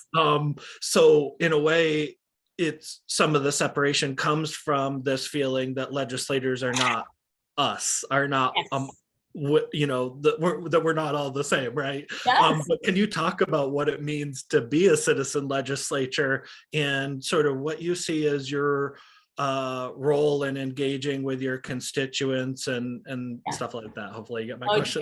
Yeah, Dan, it's so good. And there's so many layers there. So Yes. Okay. So I want to sort of like, it's like in the land of Oz when you have to like pull the curtain aside, right? And there is no great and powerful Oz. And that's true for us too. And so we are citizens and we are legislators. And I would say the vast majority of people who run to represent their communities do it because they care deeply about their communities and they want to serve. Now, what you may not understand is we don't actually receive like training on how to do the job. Like we go through an orientation when we first start. And then, those of us who are in leadership positions try to think about how can we get folks, the more training they need to be, deeper listeners or people who are comfortable talking about a variety of issues. And, really, it really comes down to who that person is in their life, the experiences that they have in their community or in their families. And so you get a wide range, right, of people willing to or able to engage on certain issues. And I know it can be frustrating when sometimes you try to have a heart-to-heart with a legislator and it feels like they're just like, they're focused on problem solving, right? Or they're focused on trying to hand you off to someone else. And oftentimes that's because, honestly, they don't quite know how to help and they want to help. So one thing I would say is, if you feel like you call somebody and they say, well, really, you should talk to so-and-so, or I'm going to hand you off to so-and-so, it can feel jarring, but know that underneath it, they're really trying to get you to someone who can help because they may not have the expertise or the training. The other thing that we've been working on for years is to talk about issues around bias, so that anyone coming in as a legislator is going to have some training within their first year, knowing that they need to be aware of whatever implicit bias they have. And we all have it. So it's not about a gotcha. It's about, let's be aware of, who you are, what you're coming in with. And we have to keep working on that because, as I said, they're really citizens first. So I'll just make it explicit because I think maybe not everybody knows. So we're paid from January to May when we're in session, but the expectation is that we're working year round. And so from May to the next January, we're working unpaid. And that some people have other jobs. Many people have other jobs. And so that's the other piece that I want you to know is they can feel this tension between serving their constituency and also having to do their day job that allows them to put food on the table. And so I guess all this to say we're human and we're flawed. And if you approach us with that knowledge, I think it can help alleviate some of the frustration. That doesn't mean we shouldn't be held accountable for what we say we're going to do if we don't do it. But I do think it's important that you understand that the structure itself that was created many, many, many years ago does not necessarily work for the kind of supports we need now. And so whether I'm as successful in my bid for my next job or not, because I have to be really careful because I'm in the state house, so I can't politic. Whether I'm successful or not, I am going to be a fierce advocate when I leave to change the way that this job is structured, because it's limited. It limits the number of people and the kind of people who can do the job because of financial constraints and scheduling constraints. So I think we have to figure out a way truly to make the legislature more diverse in so many ways for it to be truly representative. Thank you so much. I mean, there's some really wonderful questions about the Housing First model and the importance of housing within mental health. And certainly we could offer a little bit of time to address that. There's also a piece about, the discrimination and challenges that people face later in their life when they have entrenched health problems, including mental health, and sort of the long-term care system. There's but let's end today and hope that we can find a venue for you to share those others and possibly give you the text of those questions somehow Great. to answer in a different setting. So I apologize to everyone who's asked questions that may not get fully answered. But we've been talking about how telling stories is stigma busting. But Yes. there is a question, like, how can we end the stigma around mental health and mental illness? And so if you want to end with that, and again, I'll just say thank you so much for everything. You're welcome, Dan. I think for people who put themselves out there, right? So I know part of the work that so many of the organizations do on this call is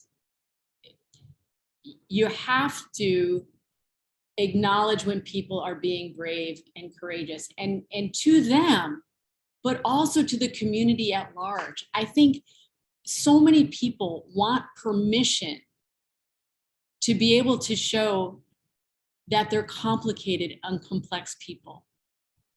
All of us do. All of us actually want that permission. We may not realize it until somebody models that for us. So as much as you can, whether it is weighing in on somebody's social media post, whether it is writing an op-ed or a letter, when you see someone in your community, in organizations, being courageous in telling their truth, know that they're going to need support, because they're going to probably hear some negative stuff too, like, oh, TMI, too much information. That is outdated thinking when it comes to issues of mental health, developmental disabilities, all of the whole parts of who we are. Don't let anyone make you feel small or less than or ashamed because you're being honest about who you are in the world. And let's help each other to do that and know that we are going to hold you and keep you safe. So I thank you so much for inviting me. This was the most beautiful start of my week. And I'm so, so grateful to all of you for the work that you do in your organizations, in your communities, and in your families. And I wish I could give you all a big, big hug. So, mwah. Take care. Thank you, Senator Balint.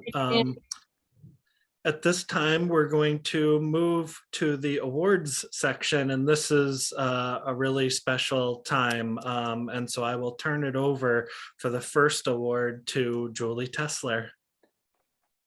Thank you. And I hope Ed Paquin, can you join us? I hope you're there. Great. Thank you, Ed, for joining us today. For those of you who may not know Ed, or those who may not know him as well, I want to reintroduce you to him and introduce you to him. He's a pretty incredible person who has advocated for people with disabilities and mental health conditions for all his life. I'm going to share with you just some of his accomplishments. I couldn't share them all, there isn't enough time. And it was pretty amazing. I don't even know exactly where he started with this, but I can share that he worked to reduce and eliminate seclusion restraint at the first Vermont State Hospital, when we had Vermont State Hospital. And it's in part thanks to him that Vermont State Hospital was closed. He worked on that as well. He served as a legislator on the House Appropriations Committee. He's also been the director of Disability Rights Vermont. In both of those positions, he really fought hard to have adequate funding for our community systems of care for mental health, for disability services, and all home and community-based services. He also sought funding to develop peer-run services, including Alyssum, Another Way, and Soteria House. As the director of Disability Rights Vermont, he directed litigation to eliminate disability-based self-harm as a cause for disciplinary action in our prisons. He also worked to improve mental health treatment in prisons and reduce the isolation of inmates who were in psychiatric crisis, as well as to develop procedures to meet the Americans with Disability Act accommodations for inmates. That wasn't happening at the time. He worked to reduce inappropriate use of force and improve treatment at the Woodside Juvenile Rehabilitation Center, and to address seclusion restraint of our students in schools with other partners. Additionally, he worked to reform our adult protective service system. So that's a sampling of some of the work that Ed has done over the years. And he achieved all this by listening to people with lived experience, collaborating with others, standing up to the medical establishment, standing up to state administrators. So I've seen him do it with fellow legislators. And he's always done this in a very fair-minded way. He's always thoughtful. He clearly, and I think he would meet with what Becca was talking about. He has been clear about his passion and his sense of belief. And he's acted upon all those beliefs with grace and with success. So it's really a very deep honor for me to present you, Ed, with a Lifetime Achievement Award. We'll be mailing it. And what it says is it's in recognition and appreciation for your outstanding leadership, service, commitment, and dedication as an advocate for individuals seeking support. So congratulations. I'm glad we got this opportunity to recognize you. And we'd like you to say a few words so people get to hear from you directly. Thank you. Boy, thank you, Julie. That is, I really appreciate this, and I appreciate it coming from you, Julie, for whom I have a great respect.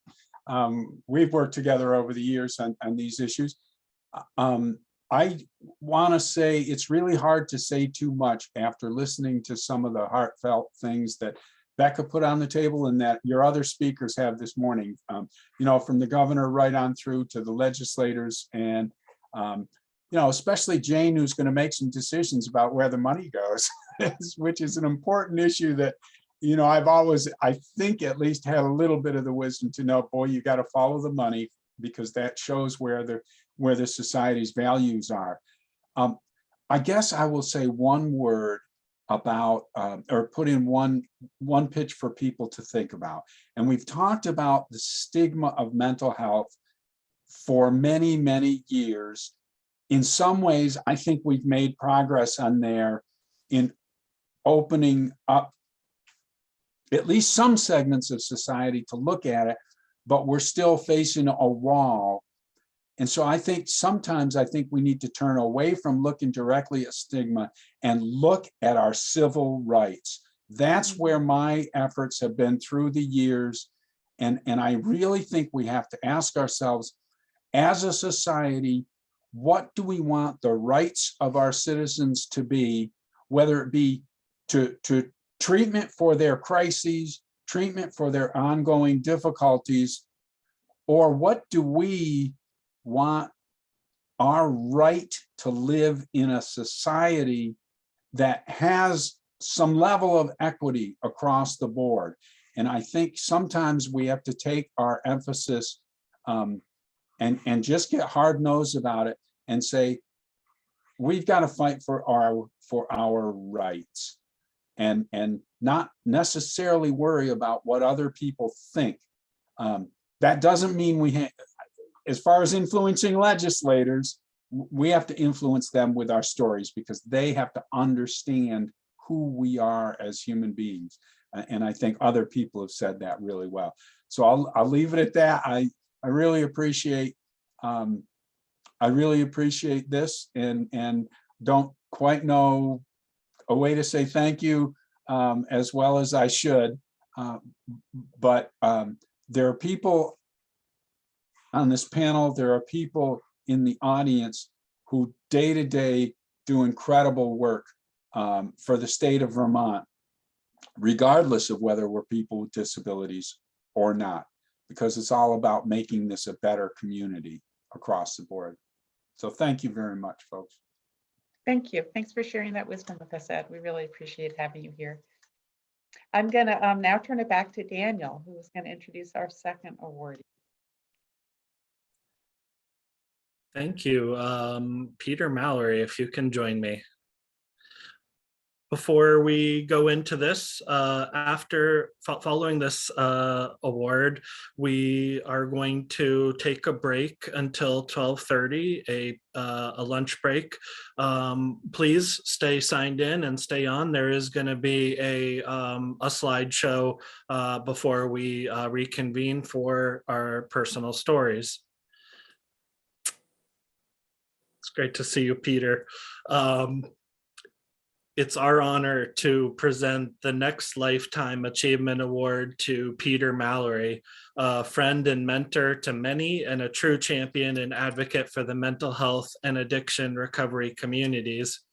We present this award in recognition and appreciation for your outstanding leadership, service, commitment, and dedication as an advocate for individuals seeking support. Peter was my predecessor at Recovery Vermont in VAMHAR. But he has been, and for more than 8 years, but he has been and is so much more than that. A kind, generous, charismatic, and decent man, Peter Mallory, a resident of Bradford, has a long and celebrated history of service to the state of Vermont. He served as a member of the House of Representatives from 1991 to 1996, including as Assistant Majority Leader in 1993 and 1994. He was the owner of a successful Vermont business. He worked for Governor Peter Shumlin on special projects related to addiction and treatment, helping to pave the way for a great deal of change and progress that has come to pass since. He's had a long career as a journalist, and he's a talented artist. Peter has also played an active role on numerous statewide boards. These include President of the Vermont Historical Society, President of the Vermont Community Loan Fund, Chair of the Snelling Center for Government, Chair of the Capitol Complex Commission, and Chair of the Vermont Advisory Council for Historic Preservation. He's also served on the boards of VAMHAR, the Central Vermont Community Action Council, Friends of the State House, the Fairbanks Museum, and Vermont Public Television. He's the author of several books, including 2 volumes of New England history and architecture. He served as a planning commissioner in Fairleigh, Vermont, and on that town's public school assessment committee. He's been a trustee of his alma mater, Marlborough College. And while this is by no means an exhaustive list of his accomplishments and contributions, past and present, Peter is also the president of the boards of directors of both the Vermont Alliance for Recovery Residences and the Upper Valley Turning Point Center. Before I turn it over to you to say a few words, Peter, I'll just say that we in our state are forever in your debt, and thank you for all you've done and continue to do. Thank you so much, and congratulations. Thank you, Daniel. I'll be really brief because I'm sure people are hungry. I'm not wearing a tie. I'm not wearing a jacket. Must mean I'm retired, and that's fine. Though I miss a lot of people. And just quickly, I love Mental Health Advocacy Day. And in particular, I love it because there are still 225 people out there. There's been as many as 260. That's wonderful. And you folks are who we owe this day to, and our thanks and our commitment. So thank you all for everything you do. I got a few thank yous. I want to again thank Daniel and how pleased I am that he's taking on my old role, and I already know what a good job you're doing, Daniel, so thank you. I want to thank everybody at VAMHAR for giving me the freedom to approach the issues that I approached in the way that I did, and for their support. You're all out there, I think, and thank you so much. One of the things that I did under that umbrella was to have a core group of advocates who met most weeks, and that was a true pleasure, and I learned a great deal from all of them. And this is some of them because some people came and went, but Sue Aronoff, Kirsten Murphy, Ed Paquin, thank you, Ed. We served in the legislature together. Mary Moulton, John Caceres, and L'Oreal Emerson and Julie, who I also worked on Mental Health Advocacy Day for the last few years. A true pleasure. And Julie was always the one who came to our meetings with her purple card, if you remember Julie, I'm sure you do. And she knew where testimony was necessary, where we needed to be and when we needed to be there, and that was invaluable.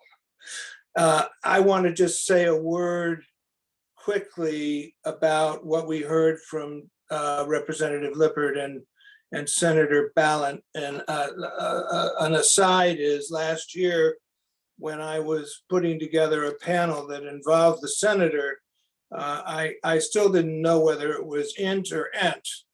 And I asked her chief of staff, and she said, just remember that it rhymes with talent. And it does. That was a remarkable presentation, very moving, very powerful. And which leads me to just say this about my own story. I am a dual diagnosis. I felt much the way that the senator did in my youth. I didn't get the help that I could have used when she did. So I treated it with alcohol for many, many years, but have been sober now for quite a few years. And I want to thank the whole community for helping me with that. It's all the things that she said about how it changes the way you look at the world and how we can all adopt those guidelines and viewpoints to help us, whether we have mental health issues or whether we have addiction issues. And lastly, if I had a goal in the work that I did, it was that the community mental health system would build more bridges with the recovery system of care.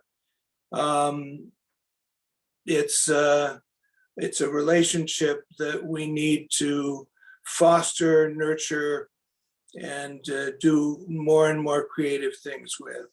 So, but thank you very much for this. I'm very touched. I'm very honored. And I guess I'll turn it back to you, Daniel. And congratulations to Ed. He's a very special guy, as any of you who don't know it saw today. So thanks. Thank you, Peter. So at this time, we will take a break if you want for the next until 12:30, at which time we'll reconvene. But there will be a slideshow playing, so please feel free to stay on and stay logged in. And again, congratulations to Ed and Peter, and we'll see you in a little bit. Thank you.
We'll be starting the sharing story session very soon now. So if everybody could come back, we'll get started very shortly. Thank you.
Welcome back, everybody.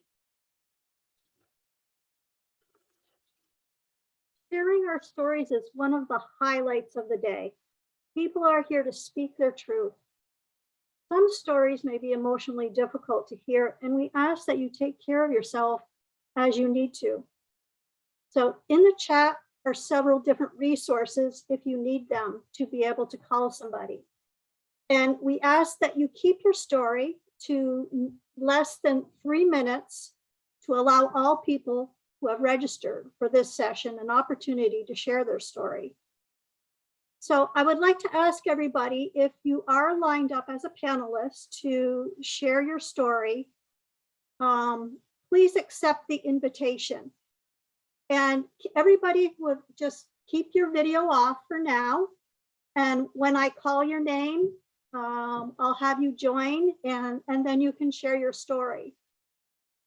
So before we begin, we have a few pre-recorded videos that we would like to play for you.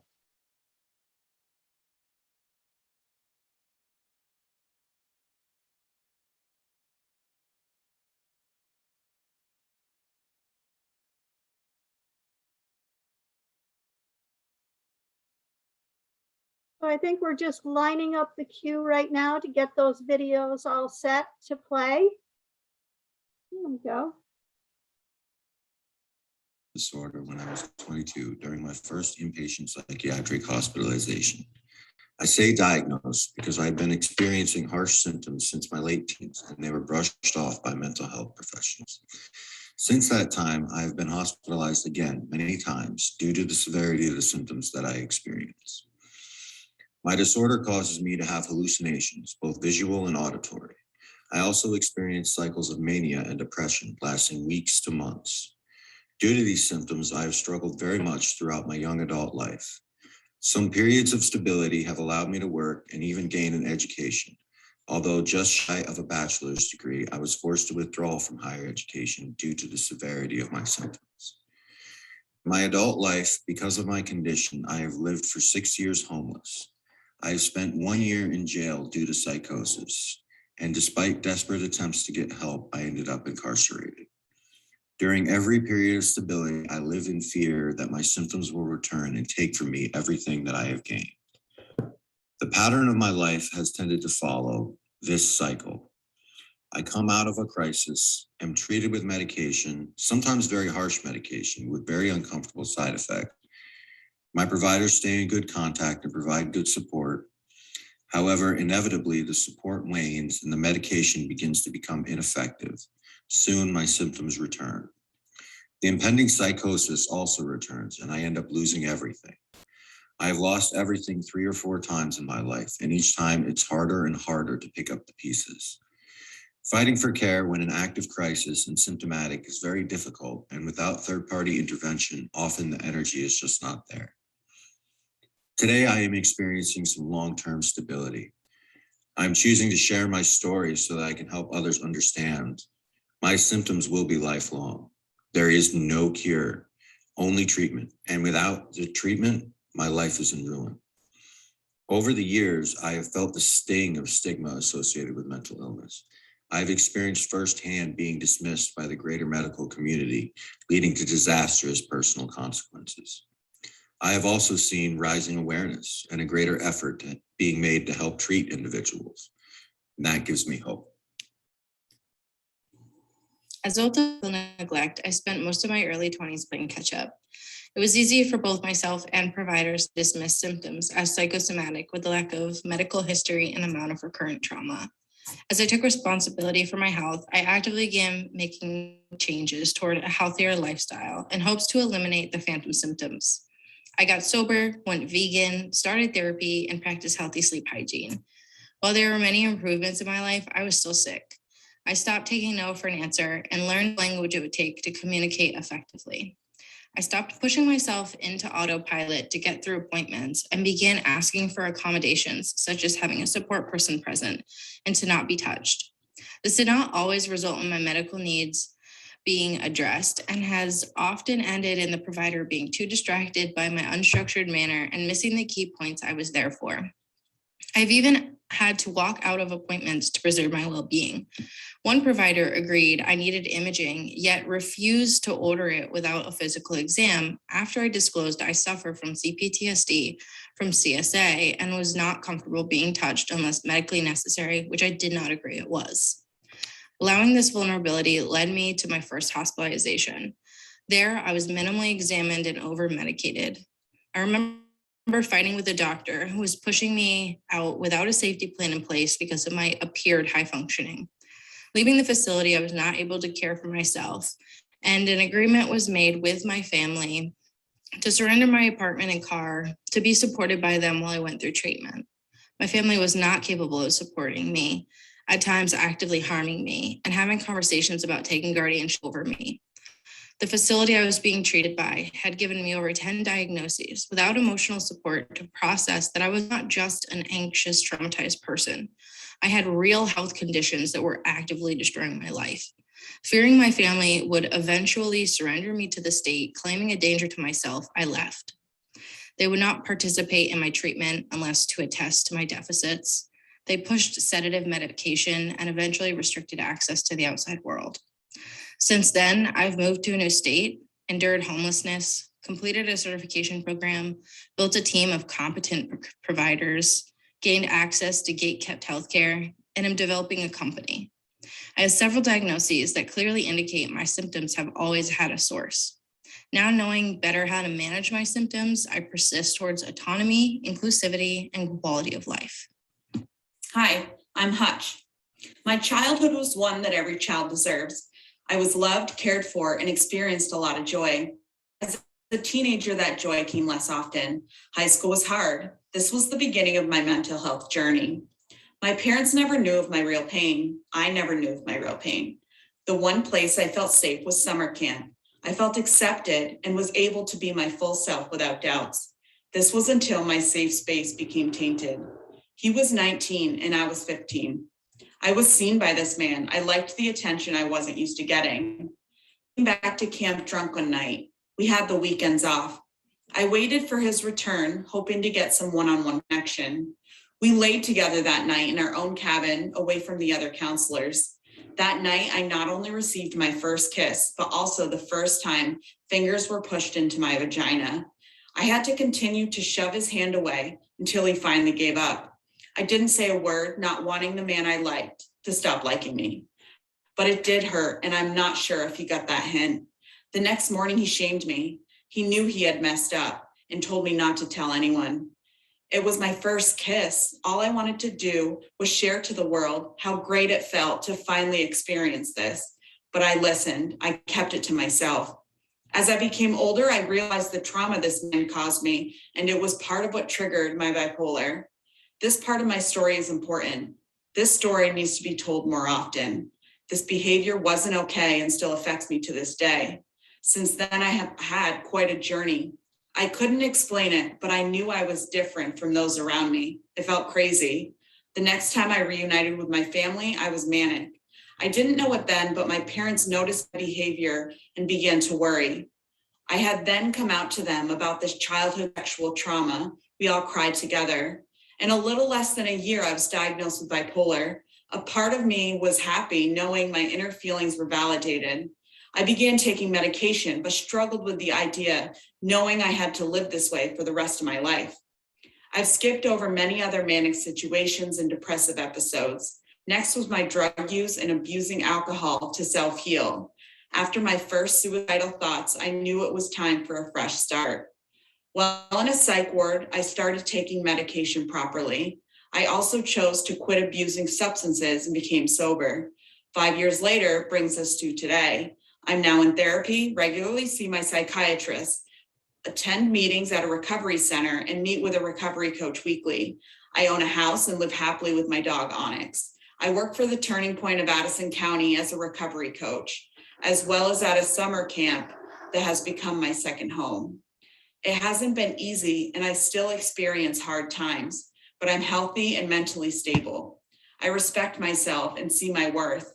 I'm working actively to manage my PTSD and continue to find the benefits of what my bipolar brings. I'm ready to give back and share my story with the world and to be a support to others with struggles of their own.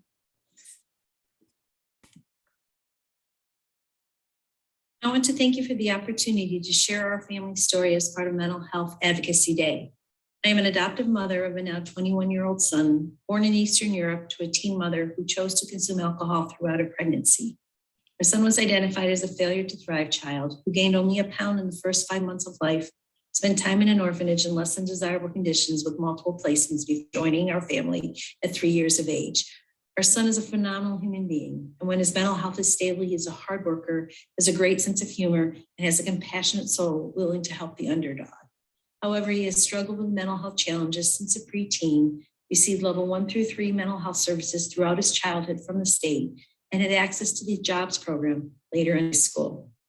Although our son meets the criteria by the federal government for an individual with a developmental disability due to fetal alcohol, along with the other diagnoses, including trauma, Vermont does not recognize fetal alcohol as a developmental disability, and therefore he wasn't eligible for the services that he so desperately needed as he transitioned out of high school. Fetal alcohol syndrome and its effects are associated with a whole range of mental health disorders. His brain has been negatively impacted in all 10 domains with a host of neurodevelopmental, neurocognitive, neuroaffective issues seen dramatically in prenatal alcohol consumption and in some degree in trauma. For many impacted by fetal alcohol, their functioning level is very inconsistent and their developmental age is not aligned with their chronological age in several domains. Following high school, our son successfully completed a gap year program out of state with a lot of support around him, provided by his parents and his program. Upon his return to Vermont, he found employment that he was performing well in, although was negatively impacted by COVID, as were many of us. Like teenagers at 19 years of age, he believed he was ready for independent living, but knowing that he wasn't prepared as his parents, we encouraged him to remain in our home and have a plan before leaving, and convinced him on 3 different occasions to stay the course. Sadly, a week later, without a plan, he quit his job with no forewarning, left with no place to couch surf because of COVID, chose to go cold turkey with his prescription meds that were a life preserver to his mental stability, is now choosing to self-medicate and has not managed to get himself back on track, despite the supports available to his age group for homeless youth. He is a statistic in the growing social problems being experienced across Vermont towns and cities, and he is not alone, knowing several young adults his age with similar backgrounds and outcomes, struggling to move forward in their lives and hampered by this disability. My son and others have fallen through the cracks for services because Vermont defines a developmental disability differently than the federal government. I'm here today to advocate for Vermont legislators to align Vermont's definition of a developmental disability to that at the federal level for those specifically impacted by fetal alcohol because of its strong correlation to mental health disorders. It is often a disability one cannot see, but it is a lifelong disability for the one who bears the weight of their mother's decision to consume alcohol while pregnant. I would like to encourage the Vermont legislators to consider expanding services to this group of adults as they transition out of secondary schooling, because I firmly believe my son's current situation would have yielded a more positive outcome if he had access to appropriate support and services to meet his developmental needs when transitioning from school.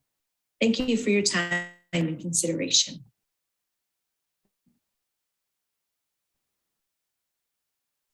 you so much, everybody who submitted those pre-recorded videos so that we could play them for you today. And now we're going to move on to the live video sharing. And I'm going to call each participant by their first name. And if they could just click off on their video and also click off from being muted. And the first person I want to call is Daniel T. If you could come on, please, Daniel. And just unclick your video or click on your video so you can be seen.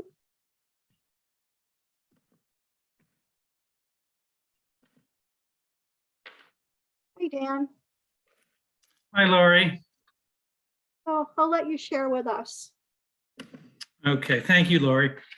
My name is Dan Toll, and I am a management and law enforcement consultant, as well as a peer support advocate, worker, and volunteer. For our wonderful host, NAMI Vermont, I facilitate peer support connections groups, train facilitators, and am the outreach coordinator for peer support programming. If you, a family member, friend, or colleague has a mental health condition, please grab a pen or pencil.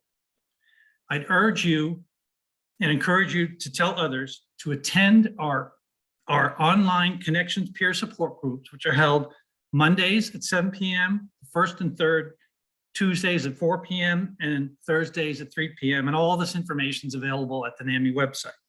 So now for my story. And I'd like to give a warning that I will be telling of my traumatizing experience in a Vermont emergency department and suicidal ideation. In 1995, I was diagnosed with a major mood condition. DSM-5 would call it bipolar, but I don't believe in labels or mental illness. I believe we all experience emotions on a spectrum. We're not ill, we're not disabled. 4 years ago, I had an episode of very severe depression and anxiety. I felt hopeless and helpless, not wanting to be on this earth. I was taken to the ED, emergency department, at Central Vermont Hospital for psychiatric evaluation.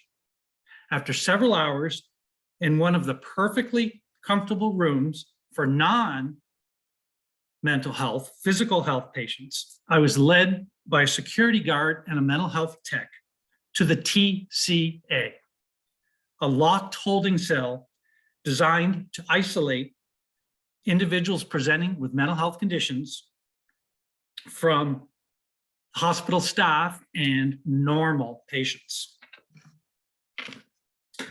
Now, if you'd like, I'd ask you to close your eyes or soften your gaze. I'm going to describe for you this holding cell and my 36-hour nightmare locked therein. Picture a 20 by 30 foot room. On the left, 3 8 by 10 windowless isolation rooms. On the right, a prison-like bathroom shower, beside which is a bullet and shatterproof window, behind which sit 2 med techs, often enjoying a bite or beverage, monitoring my every move. Entering my windowless custard color holding cell, you'll see a concrete-like slab upon which sits a thin, ragged mattress with menacing physical restraint buckles lining each side. Bolted to the ceiling is a small TV, which barely gets 2 fuzzy stations. You can, if you like, you can open your eyes now. Meanwhile, back to my nightmare. Once led to this suffocating room, I was left alone to sit for hours, silently stewing with my thoughts of hopelessness and suicide. Finally, a junior psychiatrist stopped by to visit briefly, primarily to ask me what psychiatric meds I was taking and to prescribe more and new deadly pharmacological concoctions and decide to admit me to an incarcerative patient psychiatric unit. None was available. And so I was left again, lonely and alone for the next 36 hours. The next day and a half was amongst the most terrifying, traumatizing experiences of my life. During this time, I had no visitors, no treatment of any kind, even limited use of my phone to connect with someone, to anyone on the outside. During this 36 hours, my desire to take my life deepened to the lowest, scariest point of my life. So in conclusion, I would urge everyone attending and encourage you to ask others to advocate for maximizing community supports and holistic approaches while minimizing and preventing the use of such barbaric practices as emergency and voluntary procedures, i.e. seclusions and restraints and involuntary medication, incarcerative inpatient psychiatry, and the overuse, particularly long-term, of psychiatric meds. By community supports and holistic approaches, I'm referring to such things as wellness, as prevention, as local mental health and substance use treatment and progressive treatment programming. And to me, you probably figured this out by now, most importantly, peer support. Peer support in peer support organizations, in DAs or designated agencies, in emergency rooms, and in crisis response alongside of, or better yet, in place of law enforcement. My final point, I'd urge those of you with mental health conditions, consider becoming an invaluable worker or volunteer in the peer support community. Become, for example, a NAMI Vermont peer support facilitator, connections group facilitator. Take a job, full-time or part-time, as a peer support worker for such peer organizations as NAMI Vermont, Pathways Vermont, Another Way, Alyssum, or Vermont Psychiatric Survivors. Believe the power of peer. Thank you. Thank you so much for sharing that, Dan. Peer support is so very powerful. And I think, you know, your evidence with that about how you've come so far in your recovery. Thank you so much. Thank you, Laurie. You're a tremendous leader, and the state is very lucky to have you. Thank you, Dan. The next speaker I'd like to call on is Chris. Chris, if you could show your video.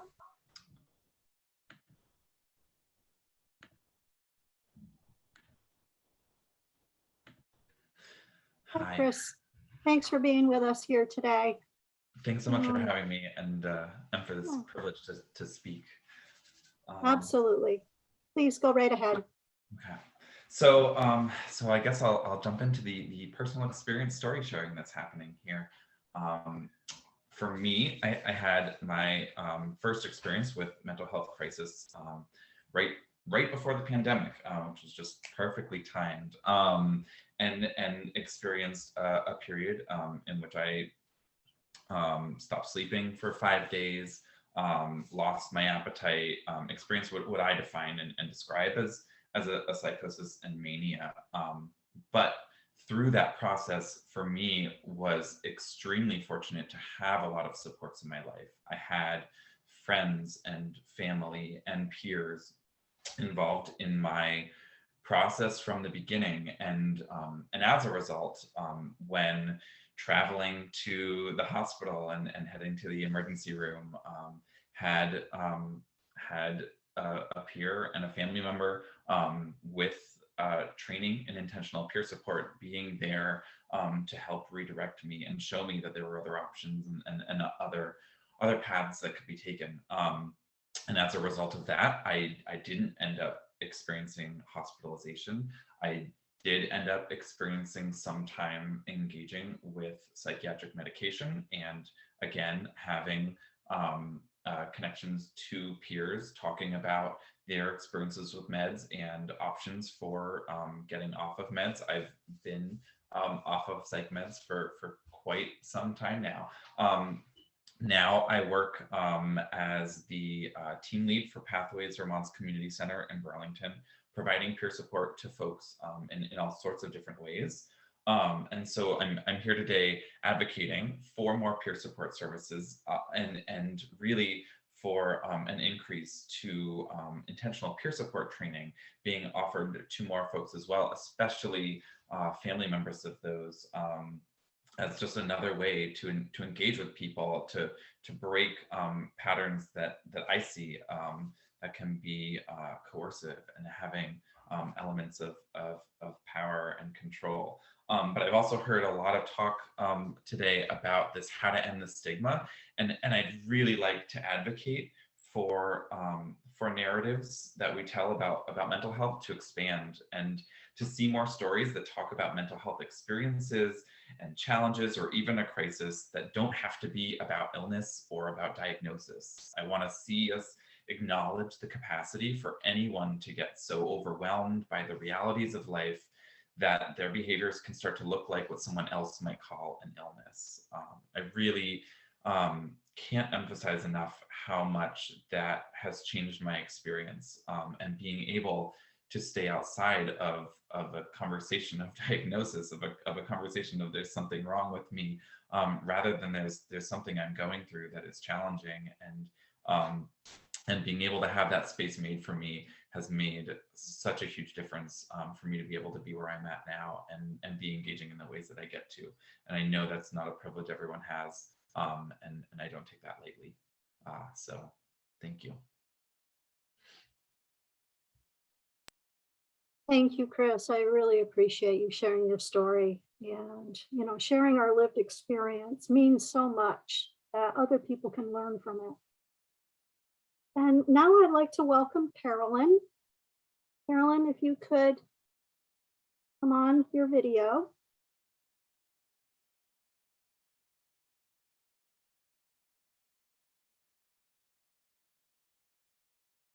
You look a little blurry, Carolyn. Okay, but well, we can hear you you. won't get my picture, I'm sorry.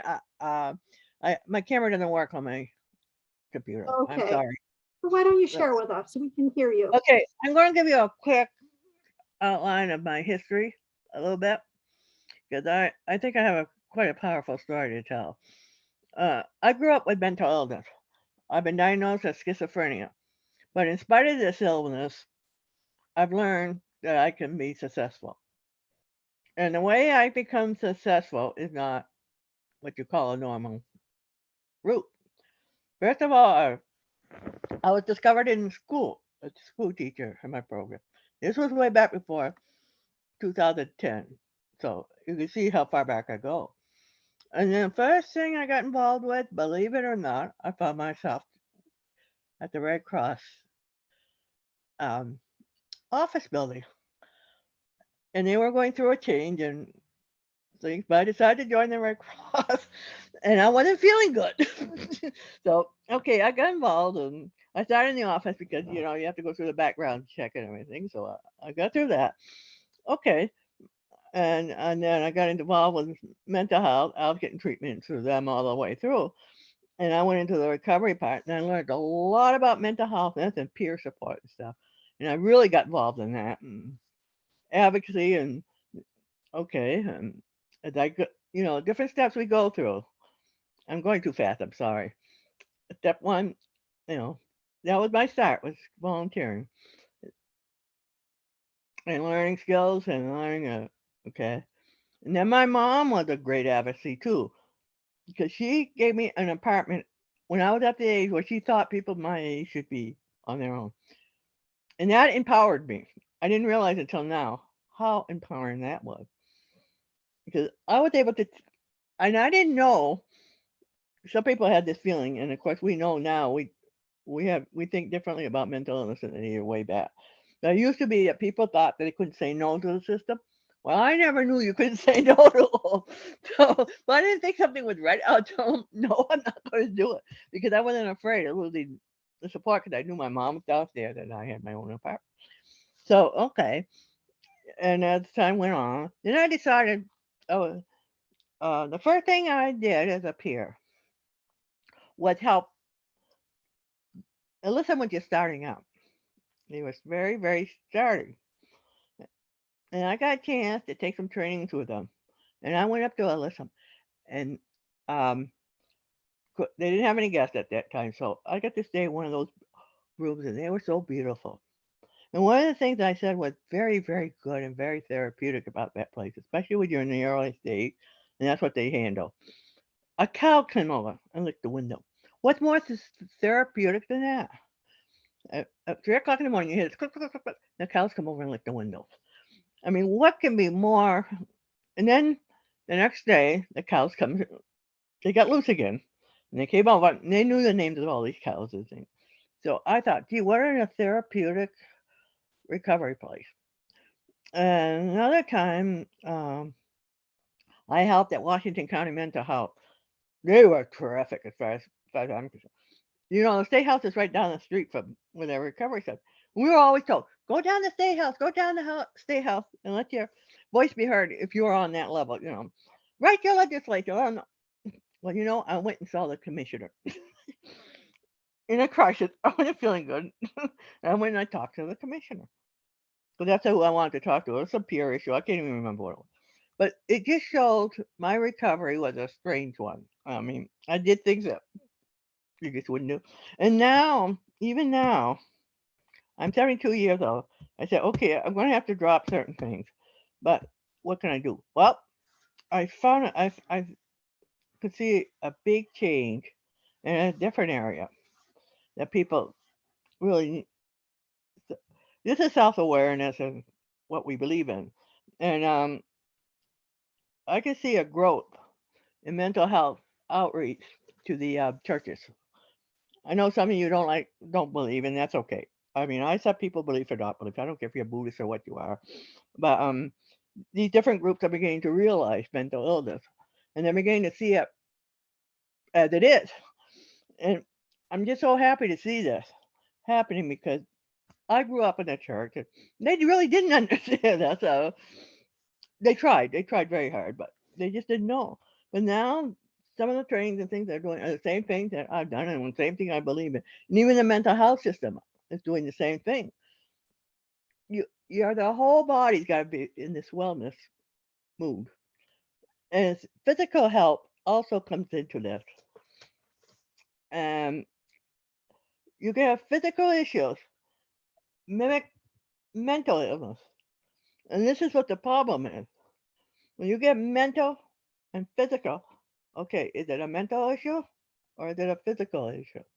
I've been saying this for years and years and years, but now people are beginning to realize what I'm talking about. I mean, it all goes together. And it's the same way with spiritual wellness, whatever your mindset is. You got to have it all work together because you aren't going to get well. You're not going to recover if you just focus on, I'm schizophrenic. I got to take my meds. There's more to it. You have to think, okay, am I doing to keep well? Am I making my doctor appointment? Am I keeping my heart condition or diabetes or whatever else in check? Am I meeting my needs, whatever it may be, spiritual or a volunteer or working? Getting your first job can be an interesting experience. Where are you going to start? You're not going to stop being president. I mean, that realistically. So, you just have possibilities. And never give up on yourself. Never. Because everybody's valuable. Thank you Thank you. so much, Carolyn. You really Thank shared you. a lot about your journey. And, one thing There's that just so you much had to talk mentioned, about. one thing you mentioned was Alyssum and how that really helped in your recovery. And they're a peer operated organization that's a respite program. So, and that's one Yeah. of the things that's part of the legislation today. That's in Senate Health and Welfare. But so thank you so much for sharing your story. I really appreciate it. Well, I saw these things begin. I saw the beginning of a lot of these things, and it was just so exciting. Yeah. Yeah. I'd like to move on now, and I would like to have Christy come on.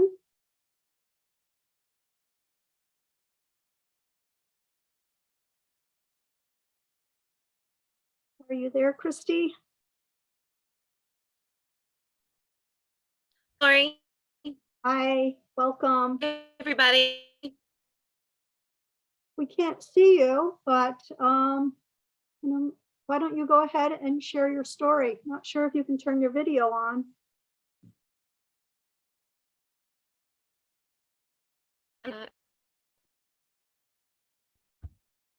You can keep it off and maybe just talk with us. Is that better? No, we can't see you, but would love to hear your story. Okay, sure. Okay, thank you for the opportunity to speak today. My name is Christy Hummel. I'm 37. I am NAMI's, excuse me, Youth Outreach and Ending the Silence Program Coordinator, and a volunteer for the In Our Own Voice program, as well as a medical coding student located in Thetford, Vermont. At age 8, I was on the school playground, blowing the dandelion weeds alone in the field, wishing I could disappear like seeds in the wind. I always seemed to feel sad and worried. Both of my sisters seemed to feel joy, to socialize and function well. I had a difficult time facing, excuse me. I had a difficult time facing the world, and my body felt like it weighed 1,000 pounds. I'd get stomach problems from worries, especially when I had to socialize. I began self-harming secretly. At age 14, the school and my family found out. I was hospitalized, diagnosed with depression, put on medication, and began weekly therapy. By age 19, I had tried over 20 medications, had several hospitalizations, and my diagnosis changed to treatment-resistant major depressive disorder. By age 20, I had 19 electroconvulsive therapy treatments, or shock therapy, which seriously affected my memory. After graduating college, I began self-medicating with alcohol since my medication was unhelpful. At age 25, I had a master's degree and was a first grade teacher in New York State and struggling with mental health and alcoholism. At age 32, I had a breakdown. I felt alone, tired, hopeless, and the pain of living seemed far more worse than the pain of dying, so I tried to commit suicide. Waking up in the hospital, I realized that I couldn't fix my illness. I needed to learn healthier ways to deal with it. It would probably always be hard work, but with that work might come moments of relief. It was then that I came to Vermont, to a residential mental health treatment center, and I stayed for almost a year. I added to my diagnosis was borderline personality disorder, and I began dialectical behavioral therapy. I was attending 12-step meetings, and it was in Vermont that I learned about NAMI and began volunteering for their In Our Own Voice program, sharing my story. I decided to stay in Vermont, and after almost 3 years of recovery, under my doctor's supervision, I went down on a medication to try and have a baby with my new husband. Within 6 weeks, I spiraled. I was chemically unbalanced, and the idea of going back to my old medication and giving up carrying my own child was devastating. I felt exhausted from my 20-year journey and in a state of what felt like overwhelming hopelessness and pain. At age 35, I decided to end my life once again. Going back on my old medication after I woke up was not helpful. And once again, I needed more care than my family could give me after being released from a psychiatric unit. I went to Yale University to have ketamine infusions that helped with suicidal ideation, but not with a long-term major depression and anxiety. It has taken me over 2 years, but with therapy, medication, volunteering for NAMI, and now working for their Ending the Silence program, that I am leaning back to leading a healthier life and recovery. I always knew that I had an illness, but I had to accept that there was no magic pill or cure while remaining open to new treatments. I recently tried transcranial magnetic therapy without success, but continue to apply to clinical trials. Unfortunately, my mood disorder diagnosis makes me an unfit candidate for many of them, but I still try. One of the most essential elements of my recovery right now is my support network. Not only do I have family keeping in contact and supporting me both financially and emotionally, I have friends from 12-step programs and from NAMI who help me feel less alone. And of course, my mental health care providers. It's constant work for me, and it's challenging to work part-time and still meet the daily needs of my wellness plan. But my job for NAMI to bring mental health awareness and suicide prevention into schools drives me. Early intervention to break the stigma and create societal change are what I feel will help us now. And from my journey, I've seen firsthand that we need dual diagnosis treatment facilities, wraparound services after someone is let out of a psychiatric unit, respite beds, and compassion for those who may have broken laws while in crisis. While I accepted responsibility during my last suicide attempt for putting others at risk while drinking and driving during my suicide attempt, it still bothers me that I had my driver's license suspended and was required to somehow make therapy appointments and 12-step meetings several times a week, which were 30 minutes away. Only a few weeks before that suicide attempt, I had considered hospitalization, but there were no open beds. It was the first time I'd heard of a respite bed, but even with a few of those, there were none available. The past 5 years of treatment has cost me and my family over $150,000 out of pocket for long-term psychiatric care after hospitalization, rehab, and therapy and treatments that weren't covered by health insurance. I wish there was no receipt for my mental wellness, but I'm glad that I have come to live in Vermont, where I can see today that changes are being made to help those who are struggling with mental health conditions. I'm hopeful after listening today. Thanks for having me. Thank you so much, Christy. You know, you've come a long way and you're doing so great in your recovery. We're so proud of you. Thanks, Lori. It's been an honor. Thank you so much for sharing your experience with us. We really appreciate it. And now I'd like to welcome Kelly. If Kelly would like to come on. Hi, Kelly. Hi, Lori. Welcome. Please feel free to share your story with us. Thank you so much. My name is Kelly DeForge. My husband and I raised two boys in Essex Junction. One of those boys received a diagnosis of most severe anxiety disorder we've seen in a child ever at 6 years old. At 10 years old, he was in a complete mental health crisis. Today, he is 21 and thriving. Though it absolutely makes my day to report this, it's not without a bit of a deep breath as I tell you that our journey through the mental health world was rough and will continue with him through adulthood. Today is a good day. Tomorrow, though, is a new day, one day at a time. As I look back, there's so much to reflect on. However, one thing remains: the people. The people make the difference. He is still a client of Howard Center, and I'm so very thankful for all that they have done for us. But in the end, it's the people there that made the difference. The people that were on the phone with us from day one, the first call worker who had been to our home many times and could talk him through a breathing exercise over the phone because he trusted her. The bus driver that knew he would need a few minutes. She knew the routine. It wasn't like a typical bus route. And on days when the typical routine would not do, she worked with us. In public school in the early years, when he was able to, he played baseball. A parent one day commented me, "It's so cute when he looks back to see you before he gets ready to hit the ball." What she didn't know is that without myself or my husband there, he wouldn't be on that field. Even now, I look back and think about all it took to get him to the field and can't believe we did it as long as we did. It was our normal. As the years went by and we realized we needed more help and how mental illness was taking its toll, the breakdown at 10 made this a must. We welcomed more services from Howard Center, including schooling. Baird and Garvin schools are amazing, and so are the humans that work there. The staff member that saw an altercation across the gym/cafeteria at Baird yelled his name and guided him with her voice when he was, as he would say, in the tunnel is amazing. She took him from an unsafe situation and for him and others with her voice. They make the difference. The clinician that would be on the phone with me, coaching me through evening shower time to get it so he could shower without us in the bathroom with him. It had been years, and without her help, who knows where we would be.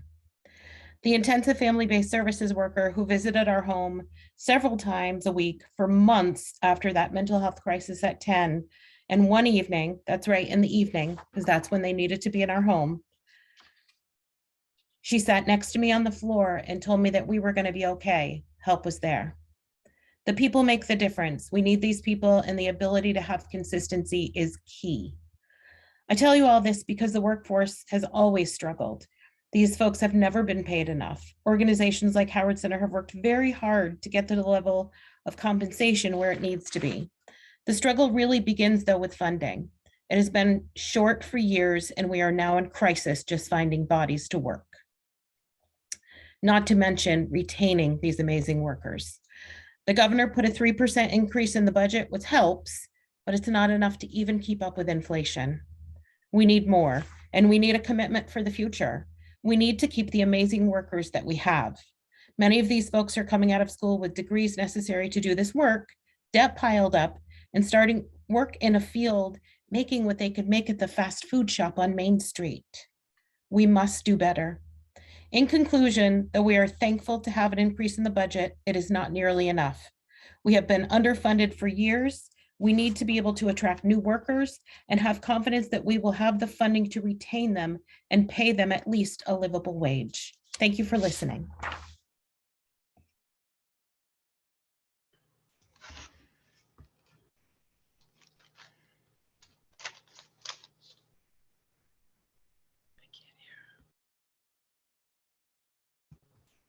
And I guess you didn't hear me. I wasn't unmuted. But thank you so much, Kelly. And your son is so lucky to have you. We really appreciate it. And now, Marla, thank you for joining us today. And I'll turn it over to you. Thank you, Lori. It's such an honor to be here with everybody. I am Marla Simpson like the show. My poem is called The Power of We. Can you hear me? Can everybody hear me? Yes, we can hear you, Marla. Okay. Yes. The power of we. The power and pillar of we is within me. We can do what I cannot. We may and must succeed where I fall. We together stand bright and tall. We crawl before no one, but stand on our own 2 feet. Blind or with vision, we see the paths to be taken. With our help, we are not forsaken.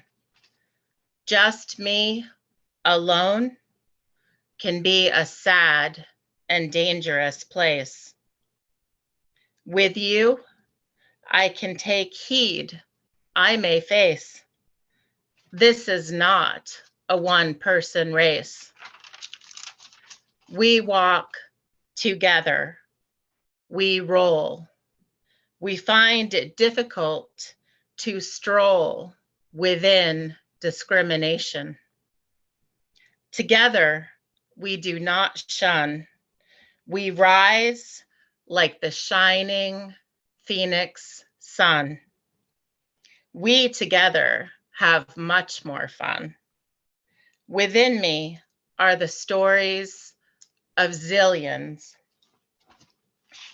Together, we should be paid trillions. We matter. Pay us what we are worth, please. 1,000 life colleges is what society needs. 1 million lifetimes of lived experience in a span of years. Together, united, we face down our fears. Stigma is not an enigma. Love is all that matters in the end. Today, we can call each other friends. The power of we means a we in wellness versus an I in illness. That which does not kill us makes us stronger. I'll share just a bit longer.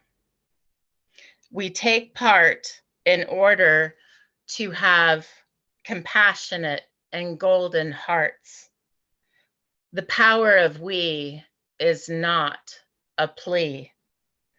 Together, we are strong. We belong. Faith is my beacon as I've been speaking. Thank you. God bless. Thank you so much, Marla. You really put a lot of thought into that. It was an incredible message. Thank you so much. Thank you, Lori. And now I'd like to welcome Richard, and Richard will be sharing his story with us.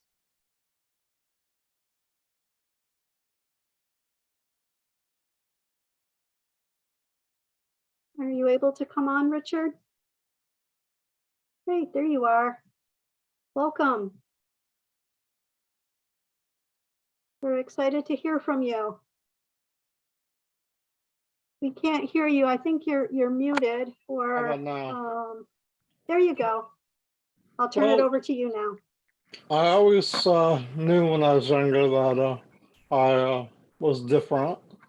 I could lay awake all night to study, and in high school I got straight A's.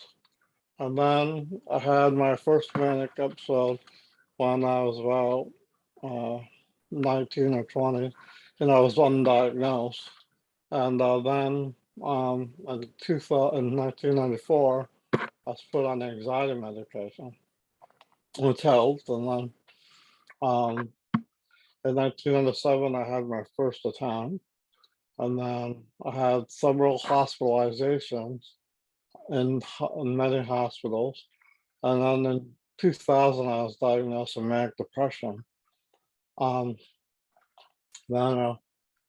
in 2007, I had a violent suicide attempt, and I spent 6 months in the hospital rebuilding my face.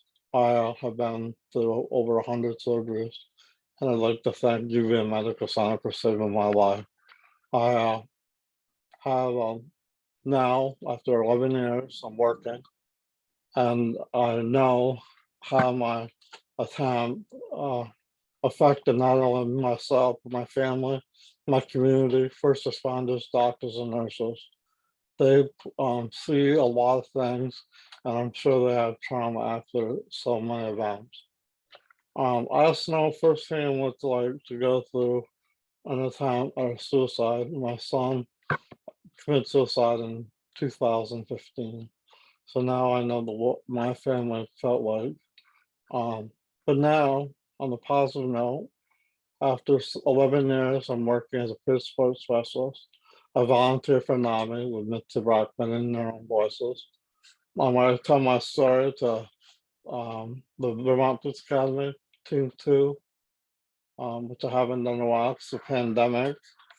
I've been out of the hospital now for 6 years, the longest span I've ever been out of the hospital.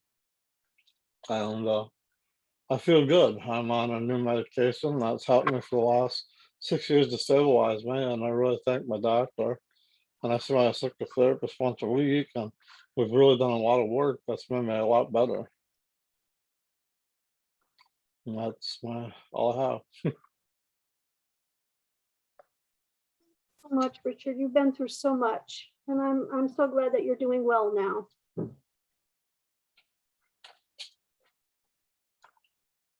I'd like to call Alexis as our next presenter to share her story.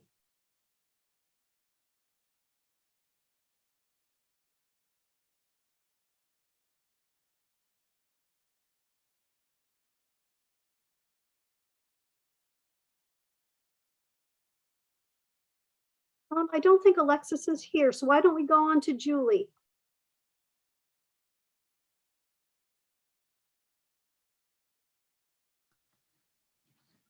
Julie, if you could just join me by sharing your video. Yes, I'm here. Let's see here. I see you now, and we can hear you. Okay. So why don't I go ahead and turn it over to you, Julie? Can you hear me? Yes, we can hear you good. Okay.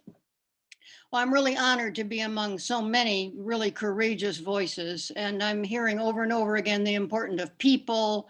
In our wonderful poet, you know, how the power of we, and it is beautiful. My story differs in a helpful way because it offers a comparison between treatments that were available in 1960 and how my mental illness might be treated today if I had a repeat episode. I suffered a postpartum psychosis 60 years ago at age 28. When it happened, I had just given birth to our 6-week-old third daughter. I felt healed from past episodes. My first frightening symptoms had begun upon return from a junior year abroad in France. On the ship home, something very sick, very bewildering had begun in my mind. But the one I loved, Peter, had been waiting for me back at Middlebury College, and I clung to him, kind of pushing down and running from what was happening inside. I managed to graduate, we were married, and symptoms faded with one recurrence at the birth of our first daughter requiring psychotherapy. Now we lived in our healthy, delightful 3-year-old, toddler, and baby in our first cozy home outside Chicago. It seemed the picture of safety. Our family, however, was about to be hit with such devastation that 3 little girls and their parents would be smashed and scattered apart as if we'd been hit by a tsunami. A force alien to life on this earth overpowered my mind without warning. I was carried off into a terrifying netherworld. Peter called the therapist and drove me the next day to Forest Hospital. It was a small, private, and its fees after insurance were high, but not exorbitant. For the next 5 months, I sat holding myself together fetus-like in that small psychiatric facility, defined like others at the time by their number of beds. Forest had only 1 floor, a pleasant lounge, a dining room, and somewhat like a college dorm, a long corridor with twin bedrooms on both sides. What Forest offered me at the time were 2 essential treatment elements: a place apart from the home in which I could not function, and time to heal. Today, these 2 factors are no longer available to the average middle-class family. Between 1986 and 2005, in an assessment put out by the American Hospital Association, a graph shows how resources flipped between inpatient beds and prescription drugs in 19 years. In 1960, I had a chance to heal because there was board and room for me and a long enough stay to become stable. Could I, with my particular symptoms, and recover today with wonderful prescription drugs and a 72-hour hold? I certainly have heard today a lot of doubts and mistrust of the reliance on medications. I have grown to look upon mental health illness as my heroine's journey, relapse after relapse, that taught me increasingly about my character strengths and especially my weaknesses, maturing me gradually into a deeply confident, fearless human being. I want everyone from mental illness, suffering from mental illness, to have similar opportunities. So much for sharing, Julie. You've been on quite a journey. I really appreciate your story. Thank you.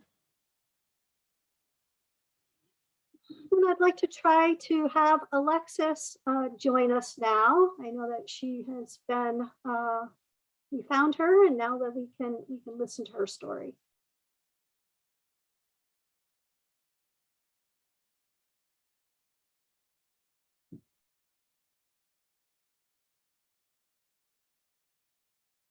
Okay, Alexis, are you able to share your video with us by just clicking on that?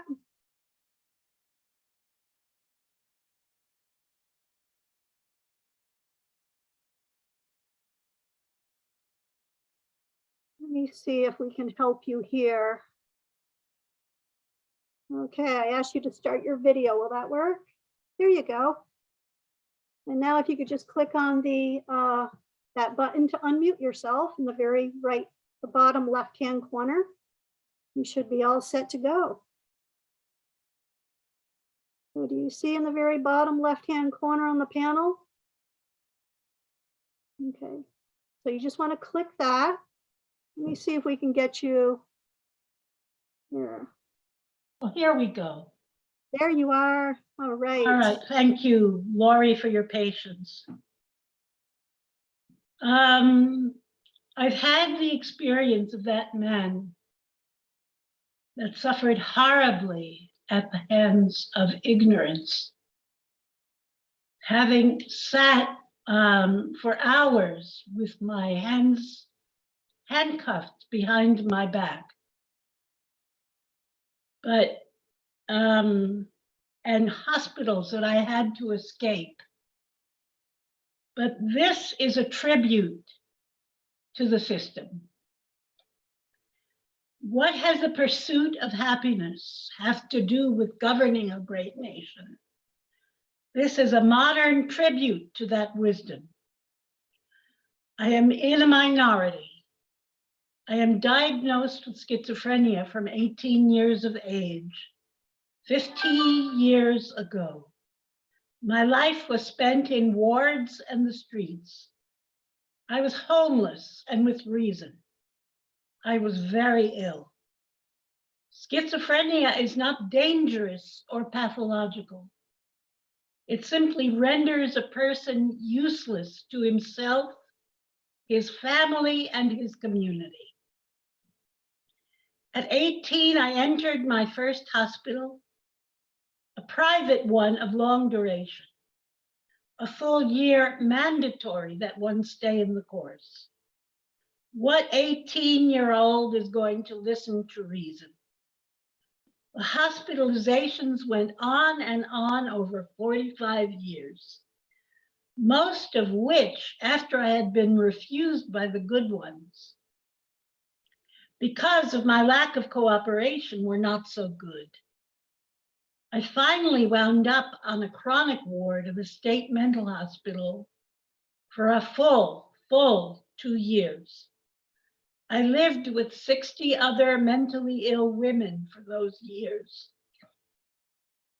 and had nothing except a brand new down quilted coat and a small paper bag with a pencil and paper in it to sketch the inmates. Finally, in 1976, at a clinic in New York City, I was called down to the voc rehab office one day. I said, "What have I done wrong?" They said, "Nothing. You're going to school for fine art." Fine art, as useless as schizophrenia to the world. This was the clear vision that my government had. Someone with vision saw what would be the pursuit of happiness. I have understood that the gift one has is all important to society and to the soul of the gifted. When one is in his purpose, and our gifts are our purpose, one is well and productive, and in the pursuit of what he loves, even in the beginning stages of that career, one touches and influences others in a way that is providential and synchronistic, deep. Would not happen any other way. And as each child is reclaimed, our culture is strengthened and prospers. What that child acquires and makes his own becomes a ripple. And believe me, from experience of my own gift, mine has reached others. A country and culture is made up of its people, its citizenry. We are vital to the world. One lost soul is too many. And in these times of turmoil and illumination, conflict and enlightenment, it is more important than ever to culture ourselves with our gifts and our children and those of us on the fringes of our society, because that is what life loves, the salvaging of the impossibly alienated. Our government did that for me. Gifts, that frivolity, my happiness and my self-respect.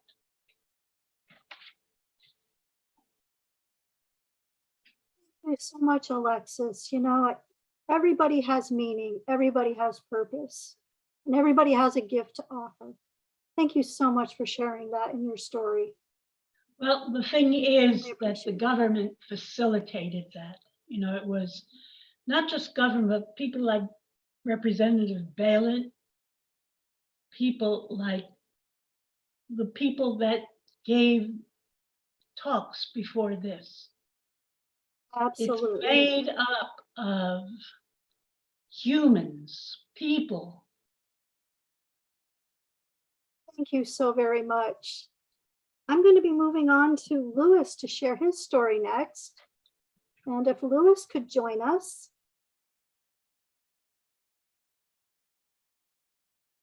Can you hear me? Yes. Can you turn on your video, I'm Lewis, or do trying. you There just we want to go. speak? Yep, I think that did it. Nope, that didn't do it. Let's see here. Let's see if we can ask you to share that. Here you go. See if that works. Start my video. That should do it. Maybe. Excellent. Excellent. Thank you for joining us today. Thank you I'll so turn much. it over to you. So many powerful stories. I really appreciate listening to them. My story is began a long time ago when I was a teenager here in Vermont. I developed an addiction to alcohol. And they didn't really know how to deal with it back.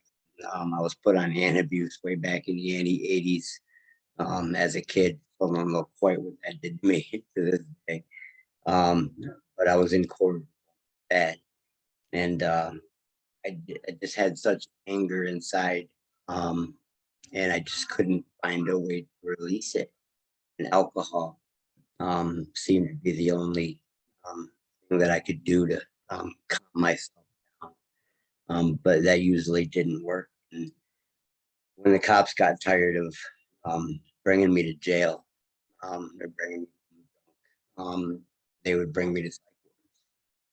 And that was my first experience with them. And I was hustled and burned here and there when everybody got sick of me. It was more like you know, and I was in entertainment.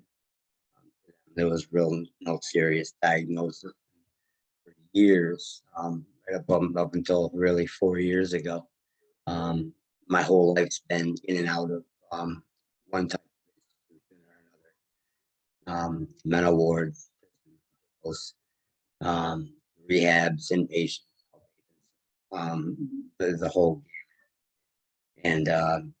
And 4 years ago, I was homeless, as that was pretty much my state. I traveled, train hopped all across the country, living that life. And I came back to Vermont 4 years ago. I had to get out of New York. I was almost on the street, connected in New York, and not in good shape, out of my mind, and getting no help. And I came to live here, and my girlfriend gave me an ultimatum: either you stop and get help, or you're gonna lose me.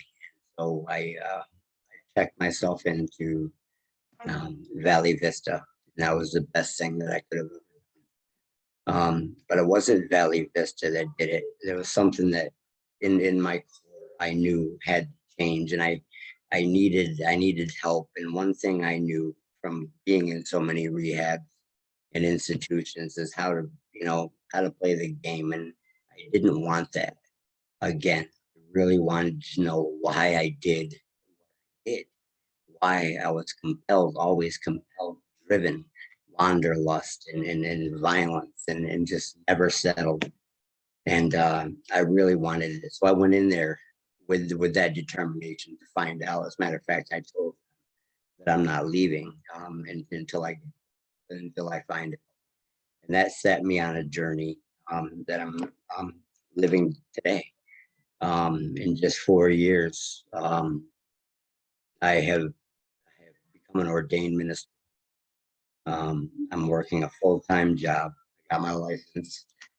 I became a certified life coach. All because of the system that I had to put in place. And the thing is that, you know, according to the National Institute, 50% of adults who suffer from any substance abuse, substance use disorder, also suffers a mental disorder. And no matter where I went, and there were many, any type of institution, they always treated one thing or the other. There was the alcoholism, chronic alcoholism, or it was the mental illness. And you know, the thing is that, you know, I had to come to realize the truth that is the overlap, and they both have to be treated. Which is why I became a life coach. You know,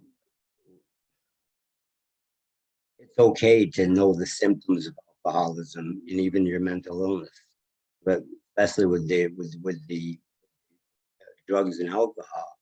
Why? What caused you to be hooked on that? What caused me to be hooked on that? What was the reason in that where I had so much pain that I felt I had to medicate as a teenage boy? And once I started discovering those roots, that's when and so I think that's what's needed is a real comprehensive look of SUDs and then mental illness and how they overlap. There's so much need out there. I'm looking forward, and I've also come out of the darkness. I'm still coming out. I still see therapists. I would never change that for I couldn't imagine not having my therapist. But I couldn't also imagine not putting into place all the barriers and blocks that I put in place to prevent me from going off the wagon or prevent me from another mental health episode. There has to be, but we have to be taught. Unfortunately, I had to be self-taught in a lot of this, putting these into place. So much better. A counselor or a therapist or somebody in authority that can read into you and speak the truth. I like what that senator said, and you know, she said if you name something, then you've got it. And I believe that if you can name what's really going on, then it can be treated, it can be defeated, and we can go places only our imagination can take. I really appreciate all the work that all of you do, and keep up the good work. Thank you so much. Thank you so much, Louis. And, you know, there were a lot of things that you said that really resonated with me. And especially when you said how it wasn't Valley Vista, it was you. It was when you got to that point that you wanted to change and do something. So thank you so much for your story. I'm so glad you're doing well. Thank you. You're making a difference. Thanks so much. And now I would like to go on to our next presenter.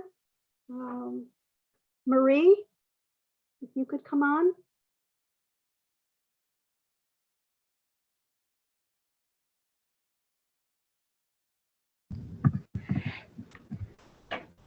Marie, let me see if I can get you to, there you are. Yeah. Yeah. Thank you so much. It's wonderful to be here. My story, I didn't enter into the mental health system until I was an adult. I was around 23, and I got married. My husband was extremely, extremely abusive. And I stayed for 6 years and dealt with that. And after 6 years, I got up the nerve to leave because my parents said that I've got to. And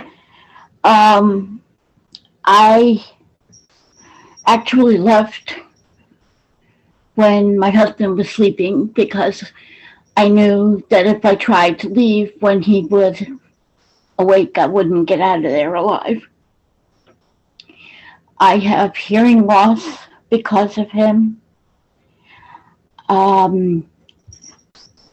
I have had concussions that I didn't know about because he wouldn't take me to the doctor. So after I left, after a while, I started having anxiety attacks that I didn't know what was going on with me. I just felt like I was jumping out of my skin. I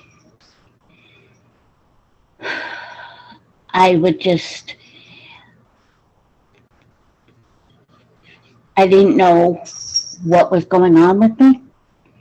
And I finally went to the doctors, and the doctor said to me, you are under a lot of stress. I said, yeah. And he said to me, okay. He said, talk to me. So I told him what happened.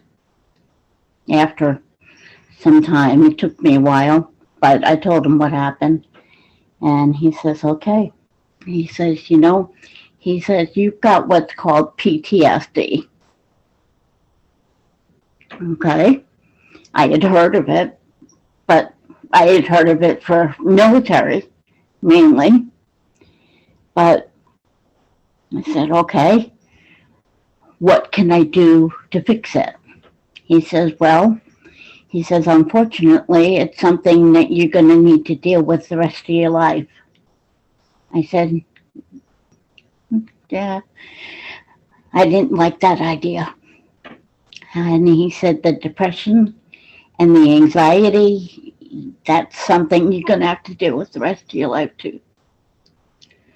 So I've been going along, and actually, I was here in Vermont, and my husband was in New Jersey. That's where we were living, and I lived here in Vermont with my parents in Shaftesbury. And one day, my ex-husband called, and my mother was in Jersey visiting my sister. And he called my parents' house. I didn't know. And I picked up the phone. And I was very sorry that I picked up the phone. He says, I'm coming up this weekend. We need to talk. I said, I have nothing to say to you. We need to talk. And he hung up the phone. And I'm saying to myself, oh, great. So I go down to the state police station in Shaftesbury and show them the restraining order and find out that the restraining order that I had was no good in Vermont, only good in Jersey. So I go down to the Bennington courthouse by myself. I didn't know anybody up here. I had no friends up here. The only people I knew was people that my parents knew. I had nobody. So I went down to the Bennington police station by myself, courthouse, excuse me, and got a restraining order for up here in Vermont. But boy, was I glad I did. 6:30 that Saturday morning, my parents' doorbell rings, and they had a room where you could sort of look out the window and see who was at the door. It was my ex-husband with a gun. So I'm sorry, I called the Shaftesbury barracks, and within 2 minutes, there were 4 state police officer cars in my parents' driveway. And they escorted him off the property. And one of the officers came back and sat with me for a little while because I was a mess. But I was so glad that I got that restraining order. And I'm telling you, after that, I tried to kill myself twice. I just didn't know. I didn't know what to do. I was just so lost. But with counseling and my parents' help, I am doing much better.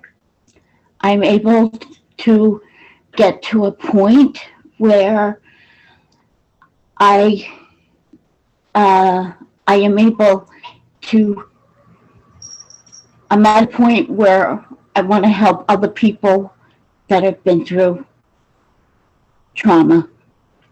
I took a intentional peer support class through Pathways about 6 months ago, and I'm so glad I did. That helped me also so much. And I host a peer support group online on Monday, Wednesday, and Friday nights. And it's just nice to be able to help others. I was a nurse back for 20 years, and I guess it's always been in my system to help people. But I want to thank you for listening, and thank you for your time, and thank you for hosting this mental health awareness advocacy day. It's just so important. Thank you.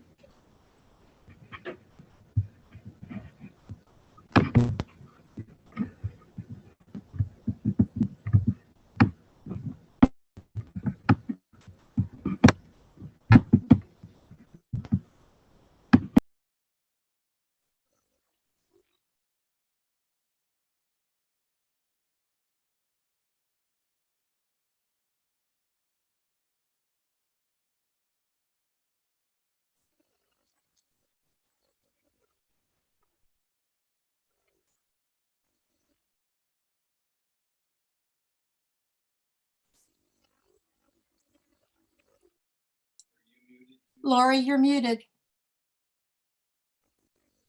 I can't hear me either. Something's wrong with the sound. Okay, Chip, you can hear? Okay, so I guess I'll talk even though I can't hear myself on the computer. Chip said it's working. I want to thank everybody that's been sharing. Your stories have resonated so much with me. I grew up with some mental health issues in our family. I had an uncle who was an absolutely amazing professor. He started Boy Scouting for the disabled. And so through him, mental illness was something to me almost that represented somebody that was brilliant and amazing. So, so later in life, we adopted a daughter from Russia, and we knew that there would be some challenges. She had been extremely neglected in the orphanage.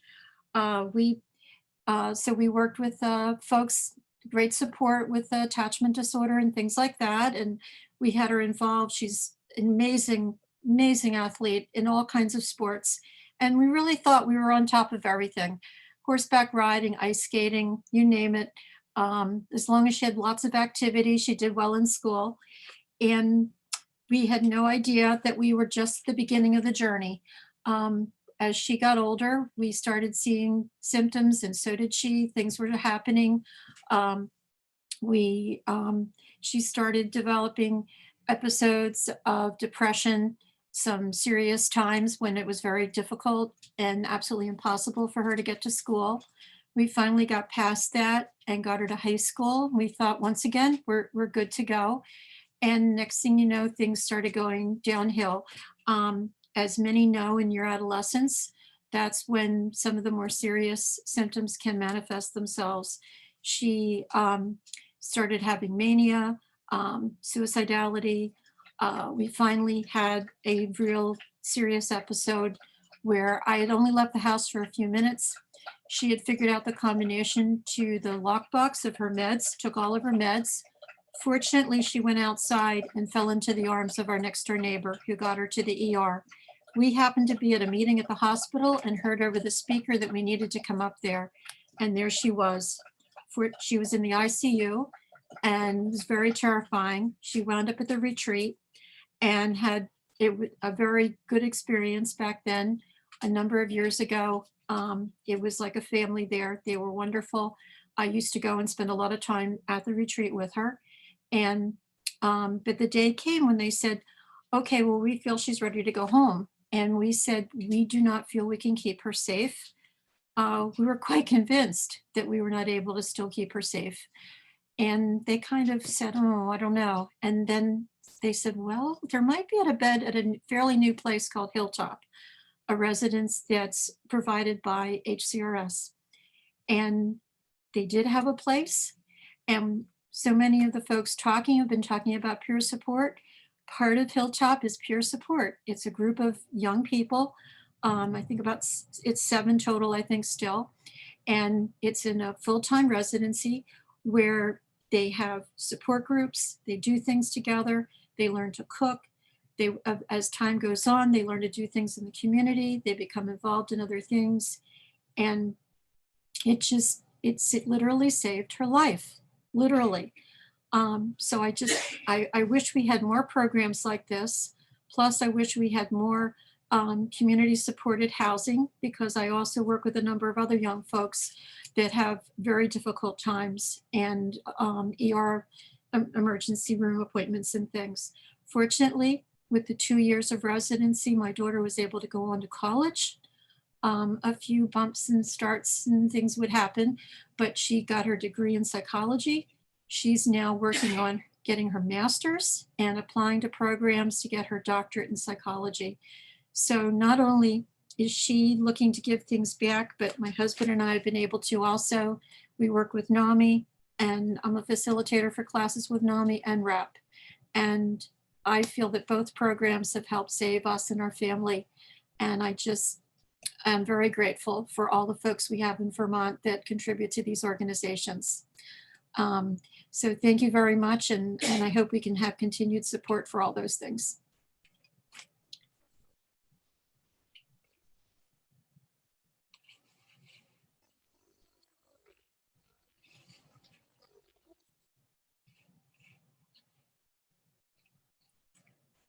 Chip, I can't hear anything on my computer.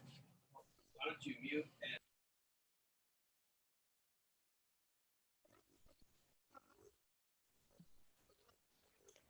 Lori, unfortunately, we still can't hear you.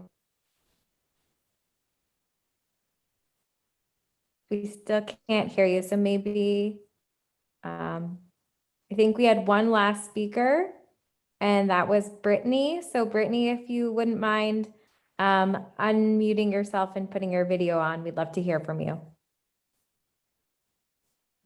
Hello. My name is Brittany Brassard, and I'm a client of mental health services. I have many times felt the only way to get help I truly need is to go into a crisis. I have not had an easy life. I have struggled many years, going into the hospital both voluntarily and involuntarily. I don't have time to fully go into everything, but I do feel that it's important to say that if it wasn't for the help of community mental health services, I would not have 2 associate's degrees and going for my bachelor's. I wouldn't be living in my own apartment, and I would have simply taken my own life many years ago.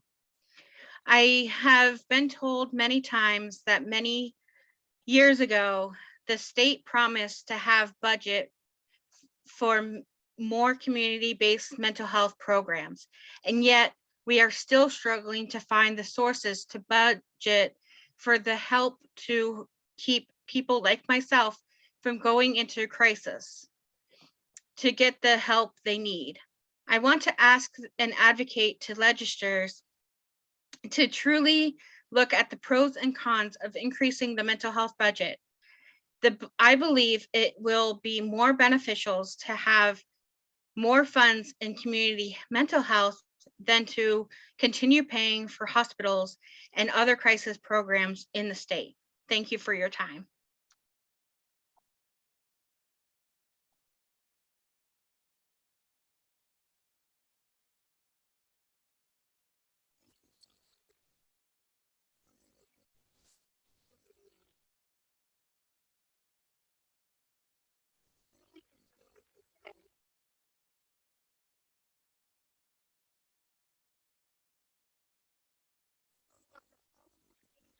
Unfortunately, we made it till now without technical difficulties, and it's very hard to have Lori lose her voice at the very end, because Lori is the one who's created this very special event. To a large extent, it has been her who has led the effort. So thank you, Lori, and thank you to everyone who participated.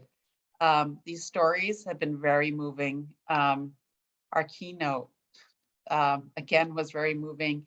And I hope that you feel like the state leaders who spoke, that you got something out of that and understand that they really do care about us. And I think everyone who participated today should have a sense of pride of being part of this community. And I thank everyone who has contributed, whether you're someone who's a peer or someone who provides services, or your advocate, if you're in recovery, if you're a self-advocate. There's so many ways that we all give to each other. And I like that message from Becca about self-compassion and caring for yourself, because we can't be there for each other if we're not there for ourselves as well. So I hope you feel inspired that we can all move forward together, feel a little revitalized in this very difficult time of COVID. And to the extent that you can advocate, please do take an active role in advocacy. It really does make a difference. A few phone calls to any one legislator or an email can make a big difference. So please share your voices, share your stories, share your truths, and that way we'll all be stronger. Daniel? Julie, you really captured my thoughts as well. And I just want to say, like, as much as this, you did just advocate. 260 people came together and showed, that there are so many of us who are healing from something and are moving forward with our lives, and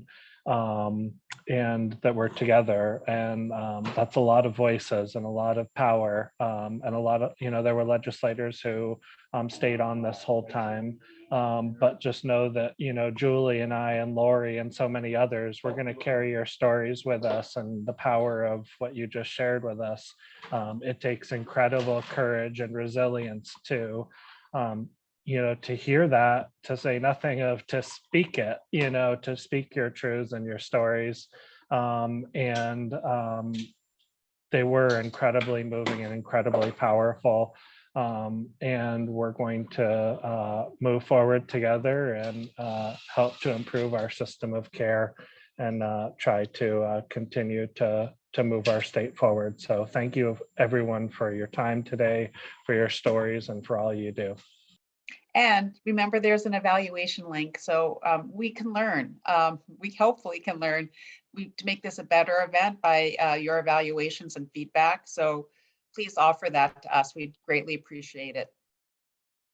Thanks again. Thank you, everybody. We had a wonderful day. Oh, and Laura, you got your voice back. Hey, I got my voice back. Thanks, everybody. We're glad that you could join today. Stay well.